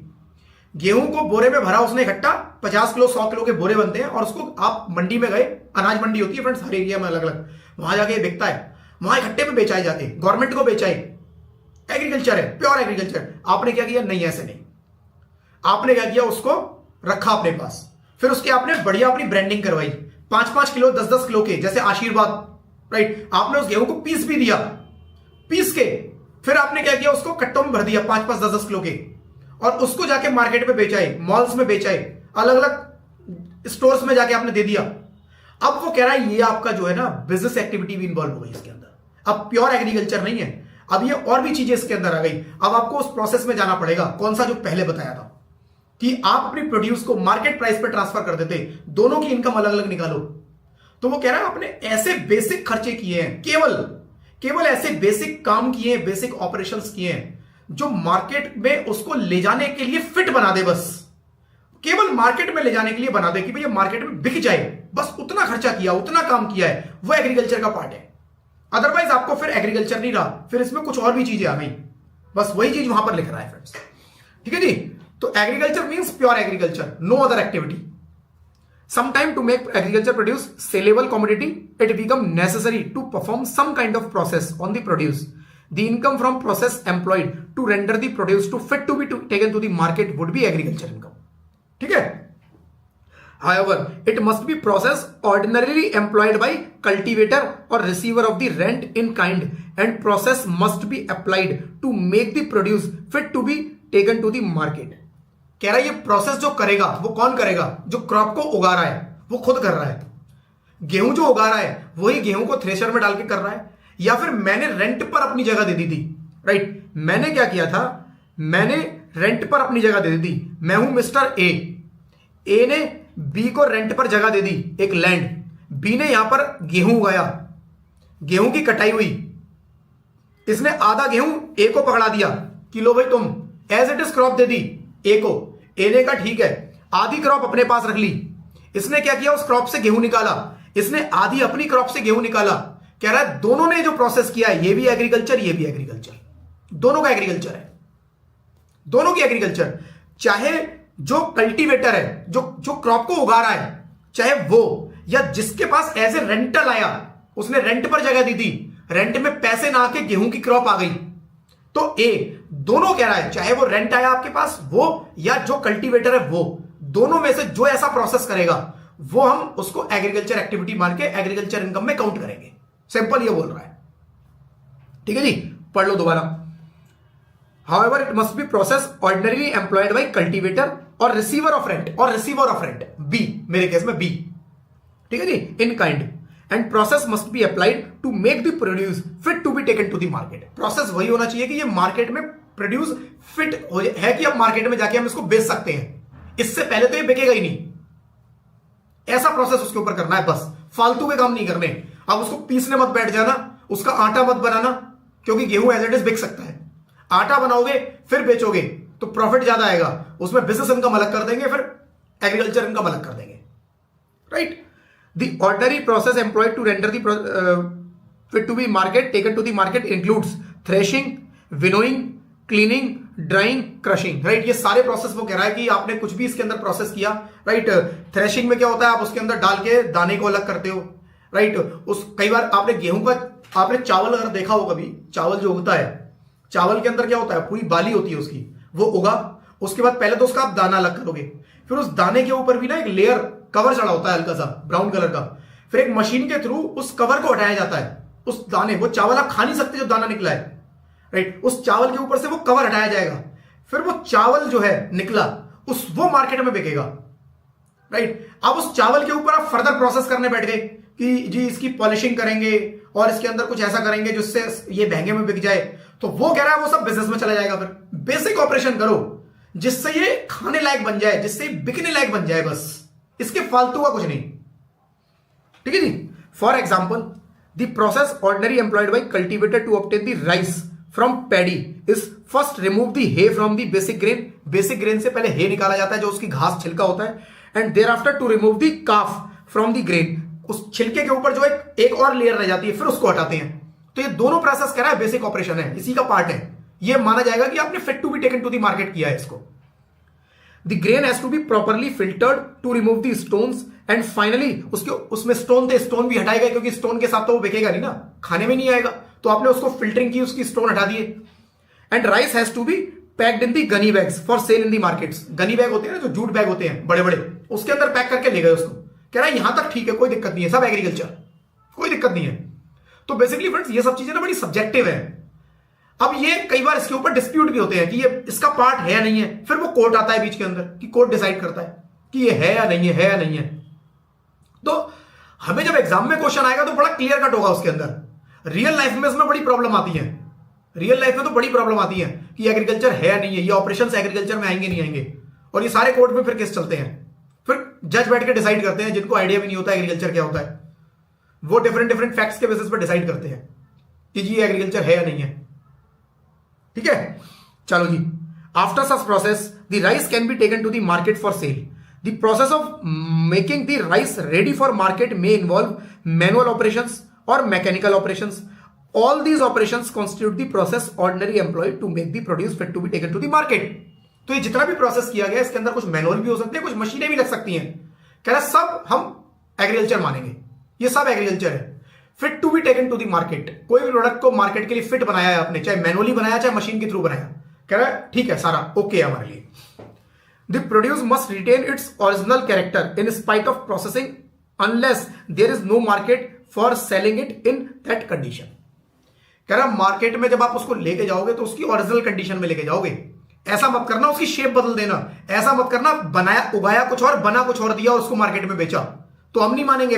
फिर वो बिजनेस अलग एग्रीकल्चर अलग, अनलेस अंटिल उस प्रोडक्ट के मार्केट में कोई सेलिंग है ही नहीं। मैंने जो प्रोडक्ट उगाया उसकी मार्केट में सेलिंग ही पॉसिबल नहीं है, वो मार्केट में एज इट इज सेल ही नहीं हो सकता, राइट। मार्केट में एज इट इज सेल ही नहीं हो सकता, राइट। तो उसको उन्होंने बोल दिया जी ऐसे प्रोडक्ट में अगर आपने कुछ ऐसे और प्रोसेस किए जो मार्केट में ले जाने लायक बनाए और उसकी शेप चेंज हो गई, उसकी शक्ल चेंज हो गई, तेरा कोई दिक्कत नहीं एग्रीकल्चर, क्योंकि आपके प्रोडक्ट का तो मार्केट ही नहीं है, उसको बदलना ही पड़ेगा, मजबूरी है, वो प्रोडक्ट बदल के ही बेचा जाता है, राइट। देन फिर बात कर रहा है फ्रेंड्स, एक सेकंड होल्ड करना, एक सेकंड, ठीक है। However, if marketing process is performed on produce which can be sold in raw form, income derived therefrom is partially agriculture income, partially business income। वही जो हमने बताया कि आप उसकी फॉर्म चेंज कर देते हो, बट ओरिजिनल फॉर्म में भी बिक सकता था वो, बट आपने उसको चेंज करके बेच दिया, तो वो कह रहा है फिर बिजनेस और एग्रीकल्चर को अलग अलग निकालो। जैसे हमने मेथड निकाला था, पार्शियल मार्केट प्राइस पर ट्रांसफर, राइट, वो सारा कुछ उसके अंदर आ जाएगा। For example threshing is done in case of wheat crop. Wheat crop की थ्रेशिंग करते हैं, थ्रेशर मशीन होती है उसमें डालते हैं, उसकी व्हीट अलग, उसकी दाने जो है वो अलग कर देते हैं to render it fit for sale. Similarly tobacco leaves are dried to make them fit for sale. Tobacco leaves को सुखाया जाता है सो दैट मार्केट में बिक पाए। In all such cases it will continue to be agriculture income. जितना भी कुछ उस पर खर्चा किया है और जो जितने में बिकेगा सब एग्रीकल्चर इनकम है, ठीक है जी। Few important points. Income derive from animal husbandry. Animal husbandry, animal का हस्बेंड बस समझ लेना, animal husbandry, fisheries, poultry farming, dairy farming etcetera shall not be considered to be agriculture income. Animal husbandry, आप animals वगैरह पालते हो, fisheries fishing से business में हो, राइट, फार्मिंग करते हो, पोल्ट्री फार्मिंग है जो आप चिकन हैन वगैरह उगाते हो, डेयरी फार्मिंग करते हो आप लोग, तो वो कह रहा है ये आपकी एग्रीकल्चर इनकम नहीं होगी। लिख दिया उन्होंने, क्लैरिफाई कर दिया, इसके ऊपर भी डिस्प्यूट आए थे क्योंकि, बट इतना पढ़ने के बाद इतना आपको आइडिया लग गया होगा कि ये इन एनी केस एग्रीकल्चर में काउंट नहीं होगा, ठीक है। And then income drive from sapling और seeding growing in nursery shall be considered to be agriculture income. जो नर्सरी होती है ना छोटी छोटी, आप शहर में कहीं से निकलो तो शहर के किनारे फुटपाथ पे आपको काफी सारी छोटी छोटी नर्सरी मिल जाएंगी जो पेड़ उगाते हैं, पौधे उगाते हैं। उसमें कोई बेसिक ऑपरेशंस नहीं होते, वही कोई जुताई नहीं करते, खेत नहीं है जुताई करेंगे, बीज डालेंगे, बस वो बीज डाल देते होंगे, फर्दर ऑपरेशन, लेकिन वो जुताई तो करते ही नहीं। उसमें बेसिक और सब्सिक्वेंट ऑपरेशन प्रॉपर नहीं होते। बट वो उन्होंने बोला जी नर्सरी जो है ना वो एग्जेम्प्ट है, हम उसको एग्जेम्पशन दे रहे हैं, स्पेशल एग्जेम्पशन दे दी गई नर्सरीज को, राइट। पर्पस छोटी छोटी नर्सरीज, पेड़ पौधों को प्रमोट करना कि लोग अपने घरों में पेड़ पौधे लगाएं, नर्सरी से जाके पौधे खरीदें, वो छोटे छोटे हैं, बेच रहा है मार्केट में, तो उनको प्रमोट करने के लिए उनको एग्जेम्पशन दे दी गई। तो नर्सरी से कोई पेड़ पौधे बेच रहा है तो वो एग्रीकल्चर में काउंट हो गए, एग्जेम्प्ट हो जाएगा। आप उसमें बेसिक और सब्सिक्वेंट ऑपरेशन देखने ही नहीं है क्योंकि एक्ट ने उसको एग्जेम्प्ट कर दिया है, एक्ट ने बोल दिया कि एग्जेम्प्ट है। Income from sale of agricultural land shall not be considered to be agriculture income, rather it will be considered capital gain. मेरी एग्रीकल्चरल लैंड है, उस लैंड को सेल कर दिया मैंने, ठीक है, तो इन एनी केस एग्रीकल्चर इनकम नहीं है, वो मेरी कैपिटल गेन में आएगी और कैपिटल गेन के बारे में हम लोग बाद में बात करेंगे, ठीक है। चलो जी, इसके बाद फ्रेंड्स ये एग्जांपल है, मैं देख लेता हूं कुछ इसके अंदर, देख लेते हैं एग्जांपल, देख लेते हैं एक बारी। मिस्टर रोहन है एक resident, following particulars, income under the head salary 3,40,000, house property से 3 लाख की इनकम है, एग्रीकल्चर इनकम 1,80,000 है, expense incurred for earning agriculture income 1,20,000, यानी नेट इनकम कितने की है 60,000 की। 180 से, अच्छा, agriculture income from land in Jaipur, right, expense incurred for earning agriculture income 1,20,000 है, 60,000 की नेट इनकम है, राइट। अब देखो सैलरी से इनकम 340, हाउस प्रॉपर्टी से 3 लाख, ग्रॉस टोटल इनकम 640, ठीक है, 640 की टोटल इनकम आई है। एग्रीकल्चर इनकम 180 माइनस 120, 60,000 की, ठीक है जी। 640 पे टैक्स निकालो, 640 प्लस 60,000 पे टैक्स निकाला 20,000 का, फिर 3 lakh plus 60,000 exempt income, tax निकाला, राइट, टैक्स निकाला कितना आया 3,000 रुपए का। फ्रेंड्स ये 17 लाख रुपए टाइपो एरर है, इसको हटा लेना, इसको हटा देना इसको, ठीक है जी। फिर टैक्स 20 माइनस 3 17,000, 17,000 का मेरा टैक्स बनेगा, 87 ए की रिबेट मिल जाएगी क्योंकि इनकम मेरी 640, राइट, 7 लाख के अंदर है, कोई टैक्स नहीं बनेगा इसमें, निल टैक्स लायबिलिटी, ठीक है। नॉर्मल छोटा सा एग्जांपल था। ये बाकी फ्रेंड्स आगे ऐसे ही छोटे छोटे कुछ एग्जांपल दिए हुए हैं, आप इसको खुद से ट्राई करना सॉल्व करने का, राइट। इसके बाद इसके अंदर एक नया कॉन्सेप्ट आता है income from farm building. Income from farm building friends करेंगे अभी ब्रेक के बाद, 5 मिनट का ब्रेक ले लेते हैं, ब्रेक के बाद इनकम फ्रॉम फार्म बिल्डिंग करेंगे। छोटा छोटा कुछ पार्ट रहता है इसके अंदर और कवर हो जाएगा अपना, आज ही कंप्लीट हो जाएगा, कुछ ज्यादा बचा नहीं है इसके अंदर, ठीक है जी। 5 मिनट में फ्रेंड्स मिलते हैं हम लोग ब्रेक के बाद। तब तक कुछ क्वेरी है आज के चैप्टर से रिलेटेड, आप लोग क्वेरी भी अपनी पोस्ट कर सकते हो चैट बॉक्स में। हाँ जी, शुरू करें। इनकम फ्रॉम फार्म बिल्डिंग, तीसरा आइटम हमारा, राइट। 3 आइटम हमने बात किया था जो एग्रीकल्चर इनकम में काउंट होते हैं। Number 1 rental, rent from agricultural land. Number 2 operations from agricultural land, right, जिसके बारे में हमने काफी डिटेल में देखा। नंबर 3 फार्म बिल्डिंग। फार्म बिल्डिंग क्या है फ्रेंड्स? एक एग्रीकल्चरल लैंड है, वहां पर मैंने एक छोटी सी बिल्डिंग बना दी, एक लैंड एग्रीकल्चर लैंड, वहां पर एक छोटी सी बिल्डिंग बना दी, वही मेरी फार्म बिल्डिंग है, उसी को डिफाइन किया हुआ है यहां पर डिटेल में। If any building is in agricultural field और is very near to agricultural field, agricultural field पे या उसके बिल्कुल पास में है, and it is being used, किस पर्पज से यूज होती है, फॉर स्टोरिंग एग्रीकल्चरल प्रोड्यूस और फॉर स्टोरिंग एग्रीकल्चरल इंप्लीमेंट्स, और it is being used as dwelling unit by the farmer himself, such building is called farm building and its income shall be computed as per provision given under the head house property and income shall be considered to be agricultural income. Right? Take second my friends. However, such land should be in the rural area. If it is in urban area jurisdiction of the municipality cantonment board, it is classified should be agricultural land. क्या कह रहा है friends, कोई भी agricultural आपके पास field है, right, agricultural field है आपके पास, एक आपके पास एग्रीकल्चरल फील्ड है, खेत है आपका, राइट, एग्रीकल्चरल लैंड है, एग्रीकल्चरल लैंड, यहां पर आपने कॉर्नर पे एक छोटी सी बिल्डिंग बना दी, छोटी सी बिल्डिंग बना दी। आपने देखा होगा फ्रेंड्स, कई बार आप खेतों के पास से निकलते हो, छोटे छोटे खेत के बराबर में घर बने होते हैं, सिंगल एक कमरा टाइप का होता है, बहुत छोटा सा टूटा हुआ सा आपको देखने को मिलेगा, राइट, उसी की बात हो रही है, राइट, कि उस बिल्डिंग को वो कैसे यूज करता है, वो बिल्डिंग को क्या करता है, अब यहां पर मान लो उसका कुछ क्रॉप हुई, क्रॉप कटिंग करी, कटिंग करने के बाद अब वो कहां स्टोर करेगा इसको, घर तो लेके नहीं जाएगा, तो वो क्या करते हैं, इस छोटे से कमरे को अपनी क्रॉप को स्टोर करने के लिए यूज कर लेते हैं, राइट। या यहां पर आपको क्या करना होता है, खेती करनी होती है, उसके इक्विपमेंट होते हैं, फार्मिंग के लिए इक्विपमेंट जो यूज होते हैं, उस इक्विपमेंट को वो यहां पर रख लेता है। या फिर क्या होता है, जब खेत ना, जब फसल आपकी खड़ी होती है, किसान को बड़ी टेंशन होती है कि जी कहीं कोई रात को जानवर आके मेरी फसल ना खराब कर दे, कोई आके रात में कटाई करके चुरा के ना ले जाए, तो वो कई बार क्या होता है अपने खेतों में सोता भी है रात को, आपको किसान वहां सोते हुए, बड़ी मेहनत करते हैं वो लोग, राइट, उन लोगों तक उनका रिजल्ट, उनका फल उन लोगों तक पूरा पहुंचता नहीं है, और बड़ा बुरी हालत है हमारे यहाँ किसानों की, बहुत मेहनत करते हैं, कई बार वो रात को इन्हीं खेतों में सोते हैं, यहां सोते हैं, या फिर वो एक कमरा बनाया हुआ है छोटा सा, वहां पर एक चारपाई डाल लेते हैं छोटी सी, और वहां पर सो जाते हैं, राइट। तो इसको वो किसी भी पर्पज से यूज कर सकता है, चाहे वो क्रॉप को स्टोर करता है यहां पर, या फिर इक्विपमेंट यहां पर स्टोर करता है, या खुद अपने रहने के लिए यूज कर लेता है, देखावाली करता है और वहां रह भी लेता है। वो कह रहा है इनमें से जिस मर्जी पर्पज से यूज किया है, एग्रीकल्चर इनकम, ऐसा मत करना इससे कि इस पार्ट से इनकम को अलग कर दो और एग्रीकल्चर मत बोलो, ये तो दूसरी इनकम है, कुछ और है, कह रहे सब एग्रीकल्चर में आएगा, ये सब एग्रीकल्चर का पार्ट है, ठीक है जी।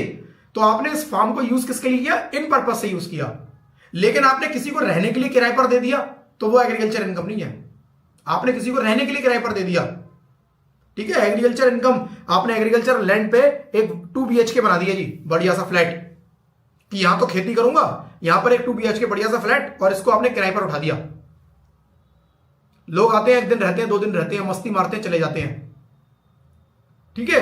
तो वो कह रहा है ये फिर एग्रीकल्चर इनकम नहीं है।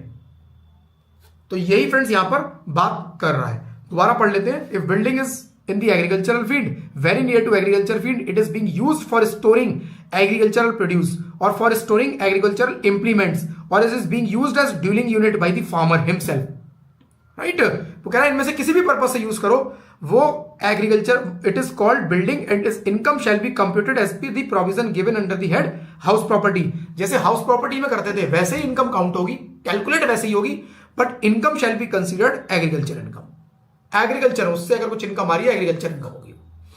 However such land should be in the rural area, वो कह रहा है वो जो लैंड होगी ना वो रूरल एरिया में होनी चाहिए, लेकिन रूरल एरिया मतलब गांव में होनी चाहिए, शहरों में ना हो, शहरों में ना हो। और अगर वो शहरों में है, if it is in the urban area or jurisdiction of the municipality or cantonment board, अगर वो अर्बन एरिया में है, then its classification should be agricultural land. Rural area में हो या फिर अर्बन एरिया में है तो उसको क्लासिफाई किया हुआ है, उस एरिया को गवर्नमेंट ने डिक्लेयर कर रखा है कि ये एग्रीकल्चर लैंड है। अगर रूरल में है तब तो वो एग्रीकल्चर ही है, कोई दिक्कत नहीं, रूरल में है आप उस पर खेती करते हो एग्रीकल्चर। अगर अर्बन में है तो गवर्नमेंट ने उसको डिक्लेयर कर रखा है कि ये एग्रीकल्चर लैंड है, तब उसको मानेंगे, और फार्म बिल्डिंग की जो इनकम आएगी तब किसमें जाएगी, आपकी फार्म बिल्डिंग की जो अर्निंग आएगी वो आपकी तब एग्रीकल्चर इनकम मानी जाएगी। गवर्नमेंट ने अगर उस एरिया को डिक्लेयर कर रखा है, अगर अर्बन में है, रूरल में है तो कोई डिक्लेयर की जरूरत नहीं है, रूरल में है तो मान लिया गया, अपने आप ही मान लिया गया।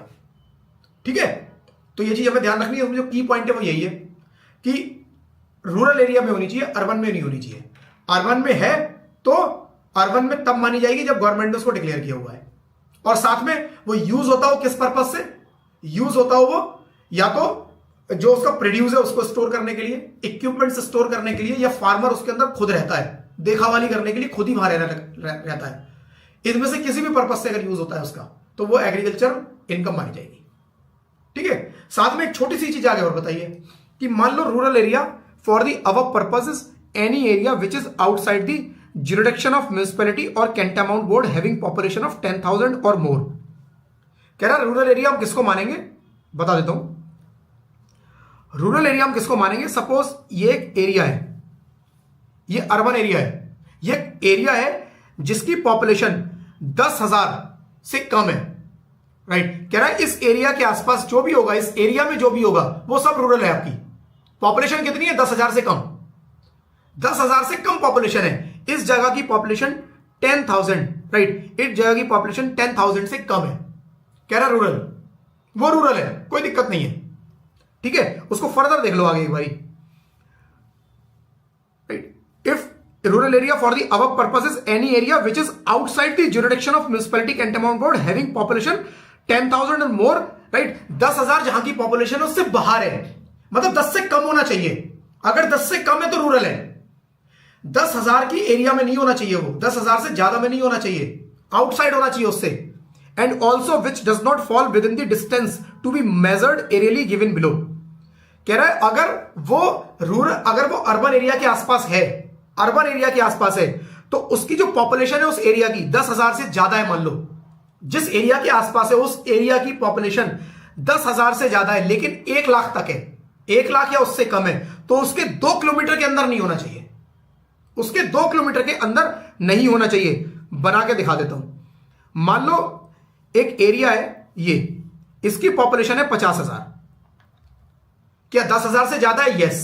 1 लाख तक है? Yes, right. तो वो कह रहा है इसका ना 2 किलोमीटर का एरिया पकड़ लो। एरियली ये 2 किलोमीटर का एरिया जो है, एरियली मतलब होता है ऊपर से काउंट करना है, वो रोड से नहीं जाना टेढ़ा मेढ़ा होके, ऊपर से काउंट करना है, डायरेक्ट डिस्टेंस, राइट। ये 2 किलोमीटर के अंदर कोई भी जो लैंड होगी, राइट, वो हम रूरल नहीं, वो हम एग्रीकल्चरल लैंड नहीं मानेंगे, वो इसके बाहर हो, इसके बाहर होनी चाहिए। जो भी एरिया जिसका पॉपुलेशन 10,000 से ज्यादा है लेकिन 1 लाख तक है, मेरे इस एग्जांपल में 50,000, ऐसी जगह के आसपास अगर आपकी लैंड है तो ऐसी जगह के आसपास 2 किलोमीटर के अंदर नहीं होनी चाहिए, इस 2 किलोमीटर के बाहर हो, 2 किलोमीटर के बाहर हो, राइट। 2 किलोमीटर के बाहर होनी चाहिए। अगर ये 2 किलोमीटर के अंदर हुई तो फिर इसको हम एग्रीकल्चरल लैंड मानेंगे ही नहीं। ठीक है जी। अगर इसकी पॉपुलेशन ये मैंने बात किया 10,000 से लेकर 1 लाख तक, इसकी पॉपुलेशन 1 लाख से लेकर कितनी 10 लाख तक है, 1 लाख से 10 लाख तक है, तो इसके 6 किलोमीटर के एरिया में नहीं होना चाहिए, ये 6 किलोमीटर, राइट। 6 किलोमीटर के एरिया में आपकी लैंड नहीं होनी चाहिए। इस जगह के 6 किलोमीटर के अंदर आपकी लैंड नहीं होनी चाहिए। इसके अंदर अगर आपकी लैंड हुई तो वह एग्रीकल्चर नहीं मानी जाएगी। ठीक है। और अगर इस जगह की पॉपुलेशन ग्रेटर देन 10 लाख है, ग्रेटर देन 10 लाख है, जिसके आसपास आपकी जगह है, ग्रेटर देन 10 लाख है, आपकी इसके अंदर नहीं है, इसके बाहर है, आप कह रहे हो इसके तो बाहर है, कोई दिक्कत नहीं, 10 लाख से ज्यादा आबादी है, उसके बाहर है, हां, तो इसके 8 किलोमीटर के अंदर, 8 किलोमीटर के अंदर आपकी लैंड नहीं होनी चाहिए। इसके 8 किलोमीटर के एरिया को भी हम अर्बन एरिया मान लेंगे, अर्बन एरिया मान लेंगे 8 किलोमीटर के अंदर भी, राइट। तो ना ही यहां पर होगी और ना ही 8 किलोमीटर के अंदर होगी। इस 8 किलोमीटर के अगर बाहर है तो वो रूरल है आपकी फिर, राइट। मेरे इस एग्जांपल में 1 लाख से 10 लाख तक की पॉपुलेशन वाले एरिया के आसपास है, तो 6 किलोमीटर के अंदर भी अर्बन, उसके बाहर रूरल। अगर पॉपुलेशन जिस जगह के आसपास है 10,000 से 1 लाख तक, राइट, उसके आसपास है कितने 2 किलोमीटर, 2 किलोमीटर के उसके बाहर 2 किलोमीटर तक भी है, तब भी अर्बन, उसके बाहर रूरल। बस ये बताया इसके अंदर। कि आपका जो लैंड है, आपका जो एग्रीकल्चरल लैंड है, राइट, वो कहां होना चाहिए, राइट, वो कहां होना चाहिए, वो जो आपका जो एग्रीकल्चरल लैंड है वो इस एरिया में नहीं होना चाहिए। उस जगह को उन्होंने एग्रीकल्चर, या तो उस जगह को एग्रीकल्चरल लैंड डिक्लेयर कर रखा हो, तब तो कोई दिक्कत ही नहीं है। एग्रीकल्चरल लैंड अगर डिक्लेयर कर दिया है अर्बन में भी, तब तो कोई दिक्कत ही नहीं। एग्रीकल्चर लैंड डिक्लेयर कर दिया है, मेरा जैसे रूल लगते हैं नॉर्मल वो लगेंगे। ये बात कर रहा है कि आपकी रूरल एरिया में है अगर, तो एग्जेम्प्ट है। साथ में वो बात कर रहा है कि अगर इस एरिया के बाहर भी है तब भी हम उसको रूरल ही मान लेंगे। हम रूरल मानेंगे कब? अगर आपकी जो लैंड है वो कहां पर है, ऐसी जगह के बाहर है, आसपास है, ऐसी जगह के आसपास है जिसकी पॉपुलेशन 10,000 से ज्यादा है बट 1 लाख तक है। 10,000 से ज्यादा है। अगर कोई पॉपुलेशन 10,000 से कम है फिर तो फ्रेंड्स कुछ देखने की जरूरत नहीं है, वो रूरल ही है। 10 से कम रूरल, चाहे उसके आसपास हो चाहे उसके अंदर हो, फर्क ही नहीं पड़ रहा। फिर तो पॉइंट आ रहा है मेरी लैंड ऐसी जगह पर है जिसकी पॉपुलेशन 10,000 से ज्यादा है, वो कह रहा है अर्बन। 10 से ज्यादा अर्बन, वो कह रहा है उस जगह नहीं है, उसके बाहर है। कितनी बाहर? 2 किलोमीटर, 2 किलोमीटर तक कह रहा अर्बन, कह रहा 2 किलोमीटर के भी बाहर चले जाओ। ऐसी जगह जिसकी पॉपुलेशन 10,000 से 1 लाख तक है, उसके 2 किलोमीटर, उसके उस एरिया में भी नहीं आना और उसके 2 किलोमीटर में भी नहीं आना। उसके 2 किलोमीटर से भी बाहर चले जाओ, तब हम आपको क्या बोलेंगे? रूरल। अगर उस जगह की पॉपुलेशन 1 लाख से ज्यादा है, 10 लाख तक है, तो कह रहा है उस जगह में भी नहीं आना और उसके 6 किलोमीटर में भी नहीं आना। उस 6 किलोमीटर के बाहर जाओ, देन यू आर रूरल। और अगर पॉपुलेशन उस जगह की 10 लाख से ज्यादा है तो उस एरिया में भी नहीं आना, उसके 8 किलोमीटर में आपको नहीं आना अंदर। उस 8 किलोमीटर के अंदर भी अगर उस एरिया में हुआ या उसके 8 किलोमीटर के आसपास भी हुआ, तब भी हम उसको अर्बन बोल देंगे। उसके बाहर चले जाओ, then you are rural, right. तो यही फ्रेंड्स उस चार्ट के अंदर यहां पर लिखा हुआ है, एक छोटा सा चार्ट जो बनाया हुआ है यहां पर, कि अगर पॉपुलेशन 10,000 से ज्यादा है बट 1 लाख से कम है, राइट, और उसका शॉर्टेस्ट जो डिस्टेंस है वो 2 किलोमीटर से कम है, राइट, 2 किलोमीटर से कम है, तब उसको हम क्या मानेंगे? तब हम उसको अर्बन ही मानेंगे, रूरल नहीं मानेंगे। अगर पॉपुलेशन 1 लाख से ज्यादा है बट 10 लाख तक है तो 6 किलोमीटर के अंदर नहीं होना चाहिए, उसके आसपास। और पॉपुलेशन 10 लाख से ज्यादा है, 8 किलोमीटर के अंदर नहीं होना चाहिए। ठीक है, जैसे एक एग्जांपल भी दिया हुआ, ये देख लेते हैं। पहला है shortest aerial distance, right, from the local limits of a municipality. Municipality के 1 किलोमीटर के अंदर है वो, उस म्यूनिसिपैलिटी के एरिया के 1 किलोमीटर के अंदर है, 1 किलोमीटर के अंदर है। पॉपुलेशन कितनी है? 9,000 है। तो 9,000 पॉपुलेशन देखते ही इस 1 किलोमीटर की मुझे जरूरत ही नहीं है, ये 10,000 से कम है। Simple. Would income derived from farm building situated in this area be treated as agriculture income? Yes, agriculture income मानी जाएगी। ये फार्म बिल्डिंग के बारे में बात कर रहे हैं कि ऐसी लैंड पर है, राइट, तो उस फार्म से जो इनकम आएगी, राइट, वो मेरी एग्रीकल्चर इनकम होगी या नहीं होगी? ठीक है जी, यस। 1.5 किलोमीटर के अंदर है, पॉपुलेशन 12,000 है, पॉपुलेशन 10,000 से 1 लाख के बीच में है। उसमें हमने बात किया था 2 किलोमीटर के बीच में नहीं होनी चाहिए, तो ये 1.5 किलोमीटर में है, यानी 2 किलोमीटर के अंदर है, 9 हो जाएगी, नहीं होगी एग्रीकल्चर इनकम ये, राइट, ये नॉर्मल इनकम है। 2 किलोमीटर के अंदर अगर होगी, राइट, 2 किलोमीटर के अंदर है, पॉपुलेशन कितनी है? 11 लाख, 9 हो जाएगी। ठीक है जी। 3 किलोमीटर के अंदर 80,000, 1 लाख 10,000 से 1 लाख के बीच में 80,000, लेकिन 3 किलोमीटर, 2 किलोमीटर की रेंज लगती है यहां पर, 10,000 से 1 लाख तक 2 किलोमीटर, बट यहां 3 किलोमीटर, तो यस एग्रीकल्चर इनकम है, उस 2 किलोमीटर के बाहर है, राइट। ये 4 किलोमीटर बाहर है, पॉपुलेशन बट कितनी है? 3 लाख, पॉपुलेशन 3 लाख है। 1 लाख से 10 लाख तक कितना लगता है? 6 किलोमीटर। 1 लाख से 10 लाख तक 6 किलोमीटर, ये 4 ही है, तो एग्रीकल्चर नहीं होगी, राइट। तो ऐसे फ्रेंड्स एक बार आप इसको निकालना, देख लेना आराम से, राइट, ये सारे इजीली निकल आएंगे। आपको केवल इस पैरामीटर्स को याद रखना है। फार्म बिल्डिंग मेरी एग्रीकल्चर इनकम मानी जाएगी या नहीं मानी जाएगी? कब? पहली चीज, वो फार्म बिल्डिंग कहां पर है? फार्म लैंड के पास है, या तो फार्म लैंड पर ही है या उसके आसपास कहीं पर है, राइट।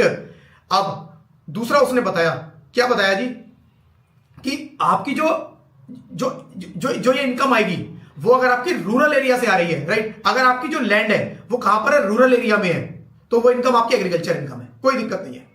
अगर अर्बन एरिया में है तो उसको डिक्लेयर कर दिया है गवर्नमेंट ने क्या? एग्रीकल्चरल।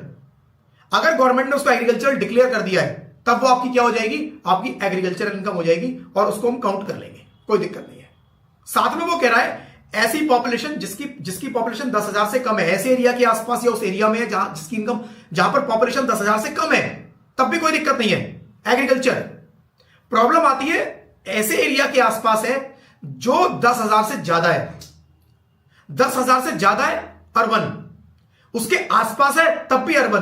कितना आसपास? 10,000 से ज्यादा 1 लाख तक 2 किलोमीटर के अंदर अर्बन, राइट। 1 लाख से ज्यादा 10 लाख तक 6 किलोमीटर के अंदर अर्बन। 10 लाख से ज्यादा पॉपुलेशन है 8 किलोमीटर के एरिया में भी है तब भी अर्बन, इसके बाहर रूरल। इतनी सी बात बोल रहा है फ्रेंड्स, राइट। इसको एक बार आप पढ़ लेना, राइट। इस एग्जांपल को एक बार डिटेल में देख लेना। कुछ क्वेरी है तो फ्रेंड्स आप चैट बॉक्स में पूछ लो। इससे रिलेटेड अगर आपको कुछ क्वेरी है तो आप चैट में पूछ सकते हो, राइट। और ये हम बात कर रहे हैं कि फार्म बिल्डिंग के रिगार्डिंग, ऑपरेशंस की बात नहीं कर रहे। वहां ये डिस्टेंस नहीं देखना आपको। अगर खेती बाड़ी से किसी की इनकम हो रही है वहां ये डिस्टेंस नहीं देखना है, ठीक है जी। वहां इनकम है, वहां वो बेसिक और सब्सिक्वेंट ऑपरेशन, बस खत्म बात। आपने जुताई की, बीज डाले, सब्सिक्वेंट ऑपरेशन आपने बाद में पानी डाला, खाद डाला, एक्स्ट्रा पौधे क्रॉप हो जाती है उसको हटा दिया, उसकी कटाई छटाई की, सब्सिक्वेंट ऑपरेशन, बस। ये फार्म लैंड के बारे, ये फार्म बिल्डिंग की बात कर रहा है यहां पर। कुछ क्वेरी है फ्रेंड्स, यू कैन आस्क, कुछ क्वेरी है यू कैन आस्क। हमारा चैप्टर ऑलमोस्ट कंप्लीट हो चुका है, 5 मिनट और लगेंगे बस, उसके बाद एक बार ब्रीफ कर दूंगा पूरे चैप्टर को।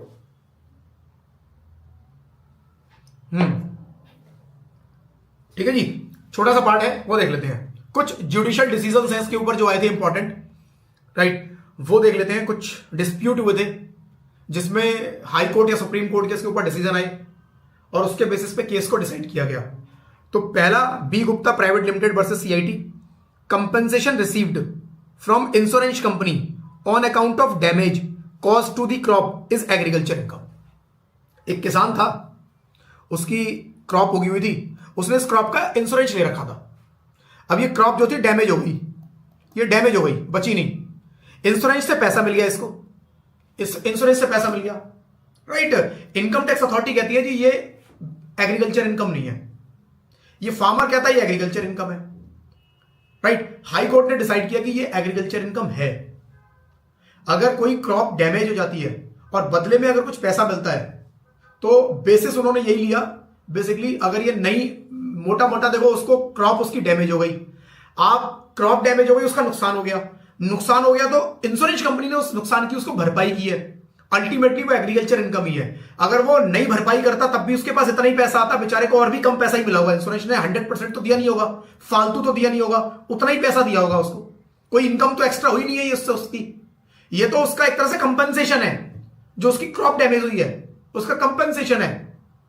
अब वो कंपेंसेशन भी कितना मिला होगा पता नहीं, राइट। तो इंश्योरेंस कंपनी से कुछ भी अगर आपको पैसा मिलता है क्रॉप के डैमेज से तो वो मेरी एग्रीकल्चर इनकम काउंट होगी, डिसाइड किया गया हाई कोर्ट में, राइट। फिर एक अगला आया जी, इनकम फ्रॉम बटर एंड चीज making is not agriculture income. आप बटर बनाते हो, चीज मेकिंग, डेयरी फार्मिंग हम लोगों ने देखा था, एग्रीकल्चर नहीं है। सेम वे बटर बनाते हो, चीज बनाते हो मिल्क से, तो वो भी एग्रीकल्चर नहीं है, ठीक है जी। Shri Ganga Vilas ginning oil mills में income from supplying surplus water to other agriculturist is not agriculture income. क्या कह रहा है? मेरा एक लैंड है, मैंने यहां पर एक ट्यूबवेल लगवा रखा है जिसमें पानी आता है, इलेक्ट्रिसिटी, मेरे पास पैसा है, मैंने लगवा लिया। मेरे आसपास और भी फार्म है, ये छोटे छोटे फार्म है, राइट। ऐसा होता है, एक बड़ा फार्म, उसके आसपास छोटे छोटे फार्म है, छोटे छोटे गरीब किसान है बेचारे, इनके पास पैसा नहीं है ट्यूबवेल लगवाने का, बरसात हुई नहीं, खेती पूरी पानी पे डिपेंडेंट होती है, बरसात नहीं हुई, बेचारे बर्बाद। इन्होंने इसको बोला भाई देख तेरा काम तो हो गया, थोड़ा पानी हमें भी दे दे। उसने कहा फ्री में नहीं दूंगा, खुद चार्ज करूंगा। उसने कहा अच्छा ले लियो, राइट। इसने चार्ज कर लिया, सबसे 50,000 सबसे ले लिए। क्या क्वेश्चन आता है, ये 50,000 हजार, इसके पास 2 लाख रुपए आ गए चारों से, क्या एग्रीकल्चर इनकम है? तो आंसर इज नो, ये एग्रीकल्चर इनकम नहीं है। अपने ट्यूबवेल से अपने आसपास के खेतों में पानी दे दिया, उनसे कुछ इनकम आ गई आपकी, पैसा ले लिया, कह रहे एग्रीकल्चर इनकम नहीं है। This is not agriculture income. ठीक है जी।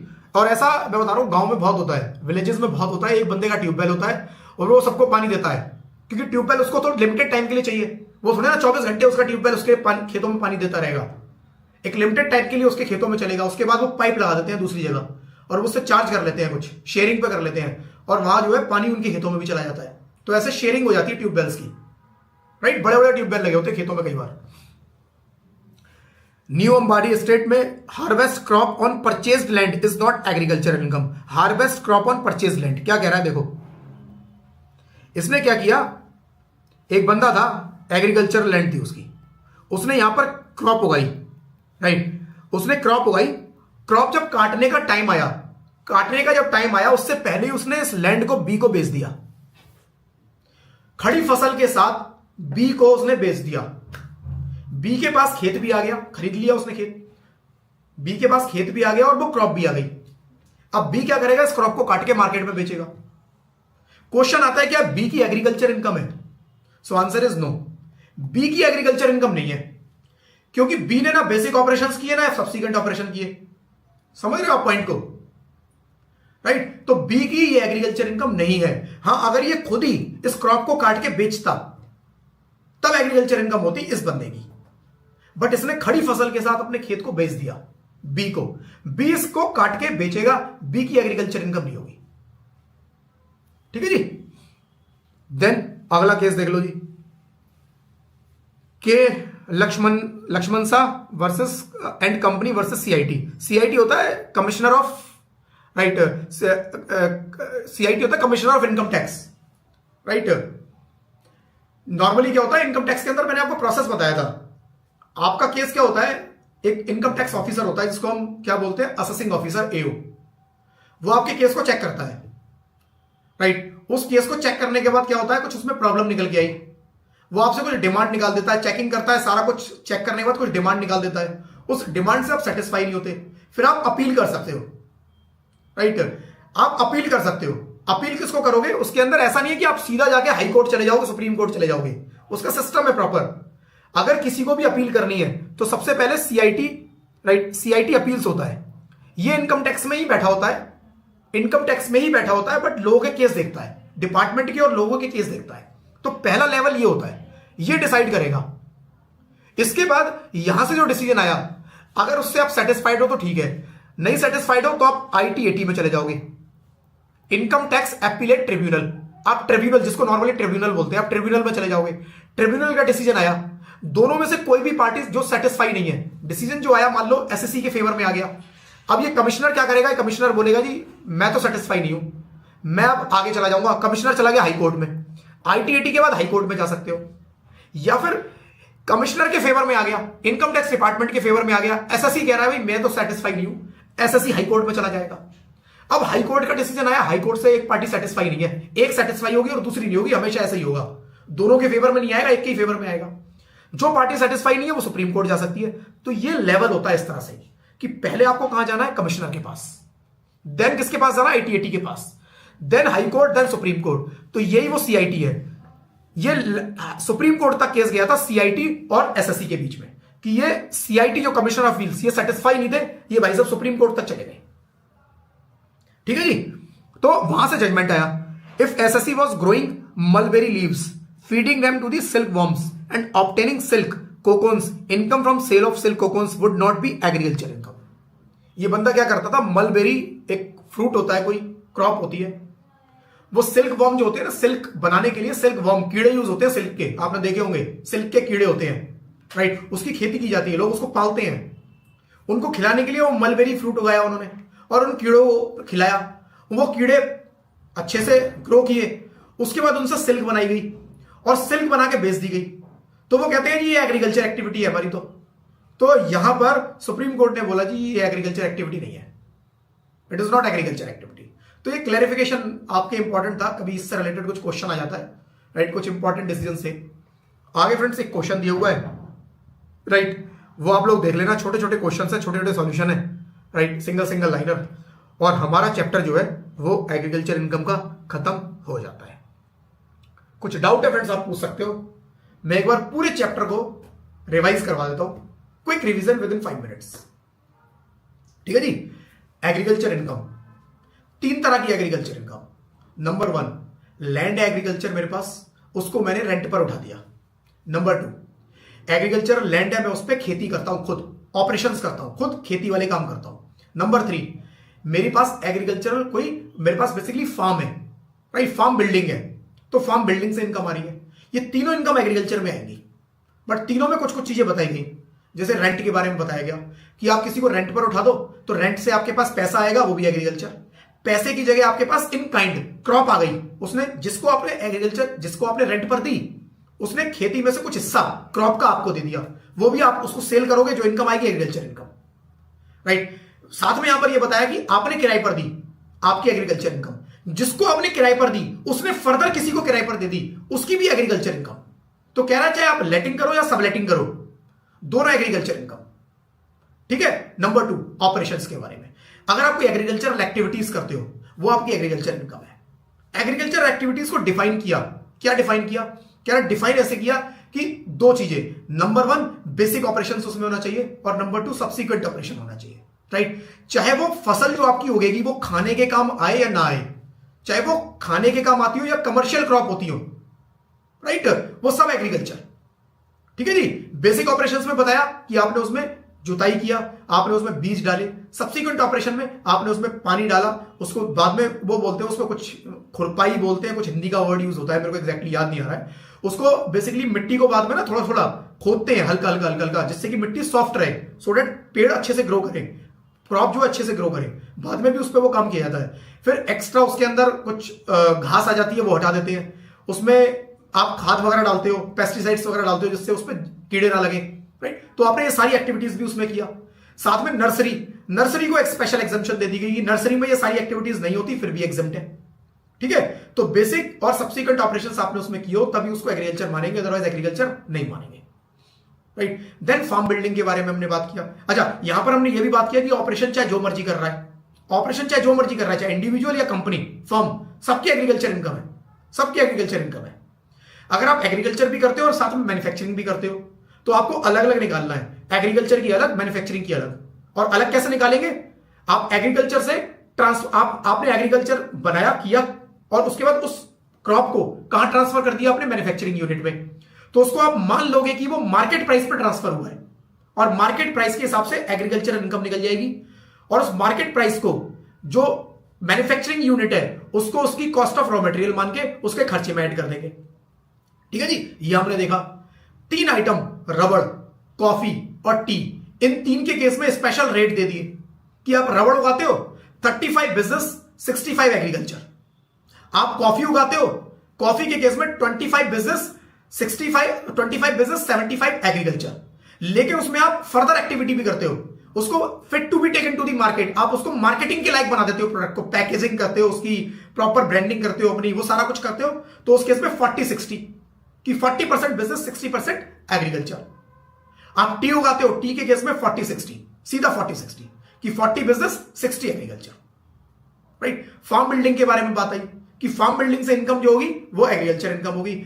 शर्त क्या है, फार्म बिल्डिंग किस पर्पज से यूज होनी चाहिए, फार्म बिल्डिंग या तो यूज होनी चाहिए आपका जो क्रॉप है उसको स्टोर करने के लिए, या एग्रीकल्चरल इक्विपमेंट स्टोर करने के लिए, या फार्मर अपने खुद के रहने के लिए, ओकेजनली वो वहां के रहता है देखा वाली के लिए, उसके रहने के लिए यूज हो सकती है वो, राइट। अदरवाइज उसकी इनकम एग्रीकल्चर इनकम नहीं होगी।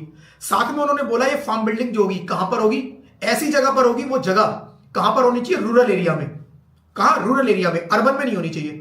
अर्बन में है तो वो जगह डिक्लेयर की गई है गवर्नमेंट ने, क्या, एग्रीकल्चरल इनकम, गवर्नमेंट ने उसको एग्रीकल्चरल लैंड डिक्लेयर अगर कर रखा है, तब वो फार्म लैंड, फार्म बिल्डिंग से जो इनकम आएगी वो मेरी एग्रीकल्चर इनकम होगी। और रूरल में है तो वो एग्रीकल्चर ही है।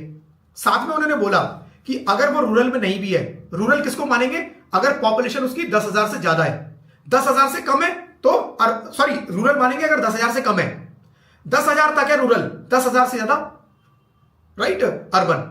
साथ में उन्होंने ये बोला कि अगर अर्बन एरिया के बाहर भी आसपास है, अर्बन एरिया के बाहर भी आसपास है, तब भी हम उसको अर्बन मान लेंगे, उसको हम एग्रीकल्चर इनकम नहीं मानेंगे। कितने आसपास, उन्होंने बोला उस एरिया की पॉपुलेशन देख लो, पॉपुलेशन कितनी है, 10,000 से ज्यादा लेकिन 1 लाख तक, 10 से ज्यादा लेकिन 1 लाख तक, 2 किलोमीटर के अंदर नहीं होनी चाहिए। पॉपुलेशन कितनी है, 1 लाख से ज्यादा लेकिन 10 लाख तक, 6 किलोमीटर के अंदर नहीं होनी चाहिए। पॉपुलेशन कितनी? 10 लाख से ज्यादा 8 किलोमीटर के अंदर नहीं होनी चाहिए। अगर इस पॉपुलेशन के हिसाब से इस एरिया के अंदर है अर्बन, इस एरिया के बाहर है रूरल, राइट? तो ये हमने देखा। उसके बाद फ्रेंड्स हमने कुछ केसेस देखे, जिसमें केसेस में कुछ डिफरेंट सिनेरियो में जहां डिस्प्यूट होते, वो डिस्प्यूट के क्या रेजोल्यूशन आए वो हम लोगों ने छोटे छोटे केसेस देखे। ठीक है जी। अब अगर कुछ क्वेरी है friends, you can ask your query, otherwise agricultural income का चैप्टर हमारा क्लोज होता है। कोई भी query related to agricultural income you can ask.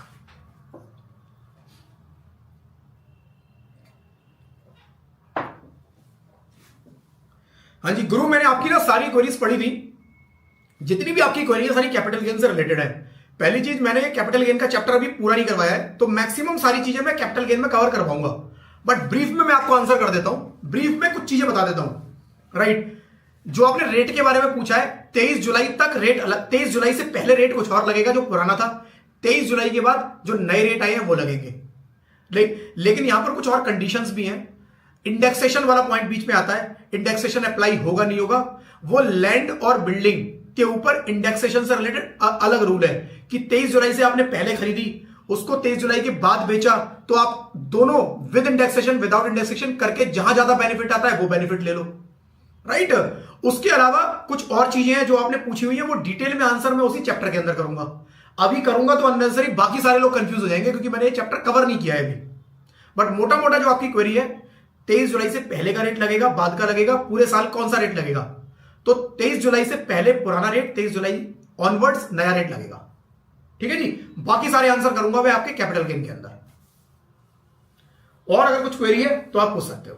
हाँ जी, अगला चैप्टर अपना शुरू होगा clubbing of income. Clubbing of income वो भी मोस्ट प्रोबेबली एक दिन में खत्म हो जाएगा। छोटे छोटे चैप्टर हैं। टीडीएस का चैप्टर आएगा बीच में, वो बढ़ाएगा, 3 दिन लगेंगे उसमें, राइट? फ्रेंड्स, कुछ क्वेरी है you can ask your query, otherwise we will close this session. अच्छा, क्लियर है एग्रीकल्चर इनकम? कोई डाउट तो नहीं है एग्रीकल्चर इनकम में? कोई डाउट है वो पूछ लो आप। क्लियर है तो क्लियर लिख दो। चलो जी, आरूप की क्वेरी है, if a person is having company with the name of company, he will buy agricultural land in crore and he is not selling that land and he is just buying land. In this case what will happen? वो कुछ कर ही नहीं रहा है, खरीद रहा है, खरीदने दो उसे। जब तक देखो वो लैंड खरीद रहा है कुछ नहीं होना। या तो वो एग्रीकल्चरल लैंड पे एक्टिविटीज करे, हमारी वो 3 तरह की, तब बात करेंगे, या फिर वो उसको सेल करे, तब बात करेंगे। वो खरीद के रखा हुआ है, रखे रहने दो, कुछ नहीं होगा, कुछ नहीं करना उस पर। मैंने लैंड खरीद के डाल रखी है इन्वेस्टमेंट की तरह, पड़ी है मेरी लैंड। इससे मतलब ही नहीं है कि उसने कितने अमाउंट की लैंड खरीदी, फर्क ही नहीं पड़ता। रूल लगेगा तो छोटी सी लैंड पे भी उतना ही लगेगा, बड़ी पे भी उतना ही लगेगा। ठीक है जी। खाली परचेस करने पे कुछ भी नहीं है। पर देखो सीधी सी बात है, इनकम टैक्स तब बीच में आता है जब इनकम आएगी।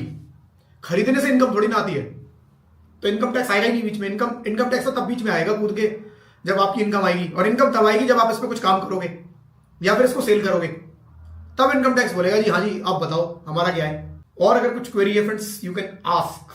ठीक है जी, चलो क्लास को क्लोज करते हैं आज की। परसों मिलेंगे, आज 2 तारीख है ना, 4 तारीख को, 4 दिसंबर, clubbing of income. Thank you friends, thank you, bye bye. बाकी कुछ क्वेरी हो आप नेक्स्ट क्लास में पूछ लेना, अगर कुछ भी माइंड में आता है। ठीक है, चलो जी, ओके बाय।